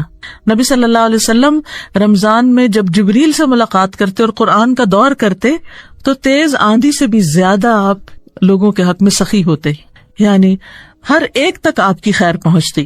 تو رمضان سے پہلے ہی آپ اپنی ساری لسٹیں بنا رکھے کہ کون کون رشتہ دار ہیں، ان کو کیا دینا ہے، دوستوں عزیزوں کو کیا دینا ہے، غریبوں، فقیروں، مسکینوں، قیدیوں، مسافروں اور ضرورت مندوں کو کیا دینا ہے۔ اگر انسان ایک دفعہ اپنا پلانر بنا لے تو ہر رمضان میں اسی کو اٹھائے اور ٹک کرتا جائے اور ہر ایک کا حصہ نکال کے رکھ دے، کیونکہ عام دنوں کے مقابلے میں رمضان میں کوئی بھی عبادت انسان کرتا ہے تو اس کا اجر و ثواب بڑھ جاتا ہے۔ تو اس لیے نبی صلی اللہ علیہ وسلم کی سنت پر عمل کرتے ہوئے رمضان میں خوب صدقہ خیرات اور اس کے ساتھ ساتھ روزوں کی افطاری وغیرہ اور غریبوں کو رمضان راشن اور کھانا کھلانے کا اہتمام خاص طور پر کرنا چاہیے۔ 9ویں چیز تراویح کا اہتمام کرنا۔ تراویح اگرچہ فرض نہیں ہے، لیکن حقیقت یہ ہے کہ انسان فرائض کے بعد جب نوافل ادا کرتا ہے تو وہ اللہ تعالیٰ کے اتنے قریب ہو جاتا ہے کہ اللہ سبحانہ وتعالیٰ کی اس کو خاص مدد حاصل ہوتی ہے۔ حدیث میں آتا ہے کہ اللہ سبحانہ وتعالیٰ فرماتا ہے کہ میں اس کا ہاتھ بن جاتا ہوں جس سے وہ پکڑتا ہے، اس کی نگاہ بن جاتا ہوں جس سے وہ دیکھتا ہے، اس کا کان بن جاتا ہوں جس سے وہ سنتا ہے۔ مطلب اس کا کیا ہے کہ انسان پھر نیکیوں کی طرف دوڑ پڑتا ہے۔ اللہ سبحانہ وتعالیٰ کی ایسی تائید انسان کو حاصل ہوتی ہے کہ خیر اور بھلائی کے کاموں میں دل لگنے لگتا ہے، اچھے کاموں سے محبت ہونے لگتی اور برائی سے انسان دور ہونے لگتا ہے۔ پھر یہ کہ خاص طور پر آخری راتوں کی عبادت، تاک راتوں کی عبادت، اس کے لیے بھی انسان پہلے سے پلان کر کے رکھے، اپنے سارے کام کاج جو ہیں پہلے ہی ختم کر لے تاکہ ان دنوں کو اگر ہو سکے تو اعتکاف کرے انسان، یا پھر یہ کہ کم از کم راتوں کی عبادت ضرور کرے اور لیلۃ القدر کی تلاش میں سستی نہ کرے۔ تو اللہ تعالیٰ سے دعا ہے کہ وہ ہمیں آنے والے رمضان کی برکتیں عطا کرے اور جس مقصد کے لیے رمضان آیا ہے یعنی تقوی حاصل کرنا، اسے حاصل کرنے کی توفیق دے، تاکہ ہمارے اندر ایسی ایمانی قوت پیدا ہو کہ رمضان کے بعد ہم پہلے سے بہتر انسان بن چکے ہوں۔ وآخر دعوانا ان الحمدللہ رب العالمین۔ صلی علی رسولہ الکریم، اما بعد، واعوذ باللہ من الشیطان الرجیم، بسم اللہ الرحمن الرحیم، رب اشرح لی صدری ویسر لی امری واحلل عقدۃ من لسانی یفقہوا قولی، ربنا آتنا من لدنک رحمۃ وہیئ لنا من امرنا رشدا۔ اے اللہ، ہمیں اپنے پاس سے رحمت عطا کر اور ہمیں ہمارے اس معاملے میں صحیح سوچ عطا کر، صحیح سمجھ عطا کر۔ انہوں نے اور کچھ نہیں مانگا، رحمت اور رشد مانگی، دو چیزیں کہ ہمارا معاملہ درست کر دے۔ اسی طرح ہم دیکھتے ہیں کہ جنوں نے جب قرآن مجید پہلی بار سنا تو انہوں نے قرآن سنتے ہی کہا کہ انا سمعنا قرآنا عجبا یہدی الی الرشد فآمنا بہ، کہ ہم نے ایک عجیب قرآن سنا ہے جو سیدھی راہ کی طرف لے جاتا ہے، رشد دیتا ہے، ہم اس پر ایمان لے آئے۔ تو قرآن مجید ایک ایسی چیز ہے کہ جس کو انسان اگر ایک بار بھی پڑھ لے تو اس کو اس کا مقصد سمجھ میں آ جاتا ہے کہ یہ کتاب سیدھی راہ دکھانے والی ہے اور حقیقی معنوں میں انسان کو سمجھ بوجھ عطا کرنے والی ہے۔ رشد اصل میں کہتے ہیں کسی چیز کی حقیقت کو پا لینا، صحیح سمت میں جانا، صحیح ڈائریکشن لینا، کسی چیز کی اصل تک پہنچ جانا۔ تو جب انسان کو اللہ سبحانہ وتعالیٰ کسی بھی معاملے میں رشد عطا کرتا ہے، سمجھ بوجھ عطا کرتا ہے، حقیقت کا علم عطا کرتا ہے، صحیح ڈائریکشن دے دیتا ہے، تو وہ اس کو بہت بڑی خیر کثیر مل جاتی ہے۔ موسیٰ علیہ السلام نے جب ہجرت کی، مدین کا سفر اختیار کیا، تو اس وقت بھی اللہ سبحانہ وتعالیٰ سے اسی چیز کا سوال کیا کہ عسیٰ ان یہدینی ربی الی سواء السبیل، مجھے امید ہے کہ میرا رب مجھے صحیح ڈائریکشن عطا کرے گا، صحیح راستہ عطا کرے گا، کیونکہ کسی بھی معاملے میں صحیح راستے کا مل جانا اور صحیح طریقے کا معلوم ہو جانا اور کس وقت میں کیا کرنا چاہیے یہ جان لینا نہایت ضروری ہے۔ اسی پر ہی انسان کی کامیابی کا انحصار ہوتا ہے، نہ صرف یہ کہ دنیاوی معاملات میں بلکہ آخرت کے معاملات میں بھی۔ موسیٰ علیہ السلام نے جب خضر علیہ السلام کی پیروی کی تو اس وقت ان سے کہا هل اتبعک علی ان تعلمنی مما علمت رشدا، کیا میں آپ کے پیچھے چلوں، آپ کے ساتھ چلوں، اس شرط پر کہ جو کچھ آپ کو سکھایا گیا ہے اس میں سے آپ مجھے بھی کچھ سکھائیے، مجھے بھی کچھ بھلائی عطا کیجیے، مجھے بھی رشد دیجیے۔ یعنی میں آپ سے وہ چیز سیکھنا چاہتا ہوں جو میرے پاس نہیں. تو ہم سب کو بھی اللہ سبحانہ تعالیٰ سے دعا کرنی چاہیے کہ زندگی کے مختلف معاملات میں ہم اللہ سے رشد مانگے کہ اے اللہ، جو بھی میری زندگی میں کسی بھی قسم کا کوئی بھی امپورٹنٹ ڈیسیژن مجھے لینا ہے، کوئی بھی فیصلہ کرنا ہے، کوئی بزنس کرنا ہے، کوئی جاب کرنی ہے، کہیں شادی کس بچے کی کرنی ہے، یا پھر دینی معاملات ہیں، مثلاً رمضان آ رہا ہے، رمضان گزارنا ہے، کیسے گزارنا ہے، کیا کرنا چاہیے، اس میں کیا کرنا مجھے فائدہ دے گا، میرے دن کیسے گزرنے چاہیے، میری راتیں کیسے گزرنی چاہیے، میری عبادت کیسی ہونی چاہیے. تو ان تمام معاملات میں بھی کوئی چھوٹا معاملہ ہو یا بڑا معاملہ ہو، اللہ سبحانہ تعالیٰ سے انسان دل ہی دل میں اور پکار کر رشد مانگے، ہدایت مانگے، صحیح ڈائریکشن مانگے. تو آئیے ہم سب بھی دعا کریں اللہ سبحانہ تعالیٰ ہمارے آنے والے دنوں کو، یعنی رمضان المبارک کے مہینے کو بہترین طریقے سے گزارنے کی توفیق دے، ان دنوں کی قدر کرنے کی توفیق دے، اور ان دنوں میں جو کچھ ہمیں کرنا چاہیے ہم واقعی وہی کریں. کہیں ایسا نہ ہو کہ یہ ہماری زندگی کا آخری چانس ہو، کیونکہ ہم سب کسی نہ کسی ایسے شخص کو ضرور جانتے ہیں کہ جو پچھلے رمضان میں تھا لیکن اس رمضان میں ہمارے ساتھ نہیں. ہمیں نہیں معلوم کہ ہمیں اس کے بعد نیکسٹ رمضان ملتا ہے یا نہیں. اللہ ہم سب کو لمبی زندگی اور نیکیاں کمانے کے بہت سے مواقع عطا کرے.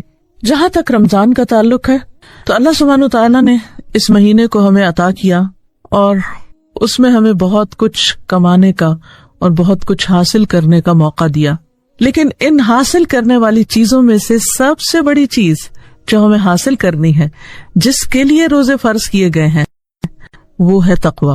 ہم کچھ بھی حاصل کر لیں لیکن اگر ہمیں رمضان میں تقویٰ حاصل نہیں ہوتا تو گویا رمضان سے پہلے اور رمضان کے بعد ہم ویسے کے ویسے ہی ہیں.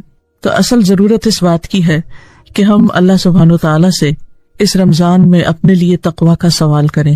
اللہم آت نفسی تقواہا وزکھا انت خیر من زکاہا انت ولیہا و مولاہا. کہ اے اللہ تو میرے دل کو تقویٰ عطا کر اور تو اسے پاک کر، تو اسے تزکیہ عطا کر، اور تو بہترین ہے جو اسے پاک کر سکتا ہے. یہ میرے بس کی بات نہیں کہ میں اپنی ان چیزوں سے جو میری روحانی ترقی یا دینی ترقی یا آخرت کی کامیابی کے راستے میں رکاوٹ ہے، انہیں میں اپنی کوشش سے دور کر سکوں. تو ہی اس کا ولی ہے، تو ہی اس کا مولا ہے، تو ہی میرا دوست ہے، تو ہی میرا مددگار ہے، تو ہی مجھے صحیح رہنمائی عطا کر سکتا ہے. تو اللہ سبحانہ وتعالیٰ قرآن مجید میں فرماتے ہیں، یا ایھا الذین آمنوا کتب علیکم الصیام کما کتب علی الذین من قبلکم لعلکم تتقون. اے لوگو جو ایمان لائے ہو، تم پر روزے فرض کیے گئے جیسے کہ تم سے پہلے لوگوں پر فرض کیے گئے تھے تاکہ تمہارے اندر تقویٰ پیدا ہو. رمضان میں بھوکا پیاسا رکھنے کا اور راتوں کو اللہ کے حضور قیام کرنے کا اصل مقصد، اصل مطلوب، اصل غرض یہی ہے کہ ہمارے اندر یہ کوالٹی پیدا ہو جائے، کیونکہ اللہ سبحانہ تعالی ہمیں متقی دیکھنا چاہتے ہیں، کیونکہ کامیابی متقین ہی کے لیے ہے. یہ لفظ تو ہم عام طور پر بولتے ہی رہتے ہیں، لیکن حقیقت یہ ہے کہ اس کا مطلب کیا ہے، یہ کیا چیز ہے، وہ کیا کوالٹی ہے، یعنی تقویٰ ہے کیا. ہم سب بچپن سے تقویٰ کا لفظ سنتے آ رہے ہیں اور ہم سب بولتے بھی رہتے ہیں، اردو میں عام استعمال ہوتا ہے، لیکن اس کی حقیقت، اس کو جاننا اور اس کو سمجھنا بہت ضروری ہے. عربی زبان میں وقع یقی سے ہے، جس کا مطلب ہوتا ہے ٹو پروٹیکٹ، بچنا، بچانا. گویا تقویٰ انسان کے اندر ایک ایسی کیفیت، ایک ایسی کوالٹی ہے جو انسان کو ان چیزوں سے بچنے کی قوت دیتی ہے جو انسان کے لیے بہت نقصان دہ ہیں. تو نقصان دہ چیزیں دنیا میں بھی آپ دیکھیے کہ اللہ تعالیٰ نے ہمیں اس طرح پیدا کیا ہے کہ ہمارے اندر ایک اچھائی برائی کی پہچان رکھتی ہے، ہمارے اندر فائدے اور نقصان کی ایک میزان اور ایک کرائیٹیریا رکھ دیا ہے. جب ہم کوئی بھی ایسی چیز دیکھتے ہیں جس میں ہمیں بظاہر نقصان نظر آتا ہے تو ہم فوراً اس سے بچنے کی کوشش کرتے ہیں، اور جب ہم کوئی بھی ایسی چیز دیکھتے ہیں جس میں ہمیں فائدہ نظر آتا ہے تو ہم اس کی طرف بڑھنے کی کوشش کرتے ہیں. دنیاوی معاملات میں ہم سب اپنے نفع نقصان کو سمجھتے ہیں اور اس کے لیے اسٹرگل بھی کرتے ہیں، لیکن دین کے معاملے میں، آخرت کے معاملے میں کس چیز میں فائدہ ہے، کس چیز میں نقصان، معاملے میں عام طور پر ہم اتنے کانشیس نہیں ہوتے، اور اگر ہوں بھی تو بعض اوقات ہمیں یہی پتہ نہیں ہوتا کہ واقعی کون سی چیز ہمارے لیے فائدہ مند ہے. اس کے لیے ہم سب کو علم نافع کی ضرورت رہتی ہے. فائدہ مند علم کی ضرورت ہوتی ہے. وہ فائدہ مند علم کون سا ہے؟ وہ خالص پیور علم ہے جو قرآن و سنت سے ہمیں ملتا ہے، اور اس میں ہر چیز کے بارے میں ہمیں بہترین رہنمائی دے دی گئی ہے. اس کو سیکھنا ہم سب پر فرض ہے. یعنی ہم اس دنیا کے لیے پیدا نہیں ہوئے، ہم پیدا ہوئے آخرت کے لیے. یہ اللہ سبحانہ وتعالیٰ کا ایک بہت گریٹ کریشن پلان ہے جس کا ہم ایک حصہ ہیں. اللہ تعالیٰ نے صرف آسمان و زمین نہیں اور اس کے اندر بے شمار نعمتیں نہیں بنی، انسان کو پیدا کیا اور ہم سب کے لیے یہ نعمتیں رکھی، لیکن ہمیں کسی اور کام کے لیے رکھا، اور وہ ہے اس کی عبادت اور اس کو راضی کرنا. جب انسان اس کو راضی کرتا ہے تو پھر اس کے نتیجے میں وہ انعام دیتا ہے، اور وہ رحمت جنت کی شکل میں ہے جس میں انسان کو پھر ہمیشہ رہنا ہے. وہ ہے اصل لائف، وہ ہے اصل زندگی، وہ ہے جس کے لیے ہم سب کو اسٹرگل کرنا ہے، وہاں تک پہنچنا ہے. لیکن وہاں تک اسی وقت پہنچ سکتے ہیں جب ہم وہی ڈائریکشن، وہی راستہ، وہی طریقہ اختیار کریں جو اس راستے کو جاتا ہے. اور اس کو ایک ہی راستہ جاتا ہے، بہت سے راستے نہیں جاتے، اور اس راستے کو اختیار کرنا ضروری. ایسا نہ ہو کہ ہم کسی اور ڈائریکشن پہ چلے جا رہے ہوں اور پھر توقع یہ رکھیں کہ ہم وہاں پہنچ جائیں گے. کراچی کے پلین میں بیٹھ کر اگر انسان سوچے کہ میں پشاور پہنچ جاؤں گا تو یہ امپاسبل ہے. اسی طرح اگر انسان وہ طریقے اختیار نہیں کرتا جو اللہ سبحانہ وتعالیٰ اور اس کے رسول صلی اللہ علیہ وسلم نے بتائے ہیں، اور اپنے طرف سے کچھ من گھڑت طریقے ایسے اختیار کر لیتا ہے جن کے نتیجے وہ سمجھتا ہے کہ وہ اللہ تعالیٰ تک پہنچ جائے گا، اس کی رضا تک پہنچ جائے گا، تو یہ بھی انسان کی ایک غلط فہمی ہے، ایک مس انڈرسٹینڈنگ ہے جس کو دور ہونا چاہیے. تو بہرحال ہم بات کر رہے تھے تقویٰ کی، کہ تقویٰ جو ہے وہ انسان کے اندر غلط سوچ، غلط راستوں، غلط گفتگو، غلط کاموں، غلط معاملات اور تمام تر نقصان دہ چیزوں سے بچنے کی ایک صلاحیت پیدا کر دیتا ہے. امام ابن تیمیہ کہتے ہیں کہ دنیا کی تمام آفات اور مصیبتوں سے جان چھوٹ نہیں سکتی مگر اللہ کے ساتھ خالص ہو کر، اخلاص کے ساتھ. جب انسان کے اندر اخلاص پیدا ہوتا ہے تو ہی انسان ان مصیبتوں سے چھٹکارا پا سکتا ہے. اور اخلاص حاصل نہیں ہو سکتا کہ انسان کے اندر زہد نہ ہو. زہد کیا ہوتا ہے؟ دنیا سے بے رغبتی، اس ساری دنیا کی اٹریکشنز میں سے نکل کر اپنے رب کو ہر چیز سے زیادہ چاہنا، اپنے رب کی محبت حاصل کرنا. اور وہ کہتے ہیں کہ زہد حاصل نہیں ہو سکتا مگر تقوی اختیار کرنے کے بعد، تقوی اپنانے کے بعد. اور تقوی کیا ہے؟ جو کچھ اللہ نے حکم دیا اس کو بجا لایا جائے، اور جس چیز سے اس نے روکا اس سے رک جایا جائے. گویا تقوی اپنے آپ کو اللہ کی نافرمانی سے، اللہ کی ناراضگی سے بچانے کا نام ہے، تاکہ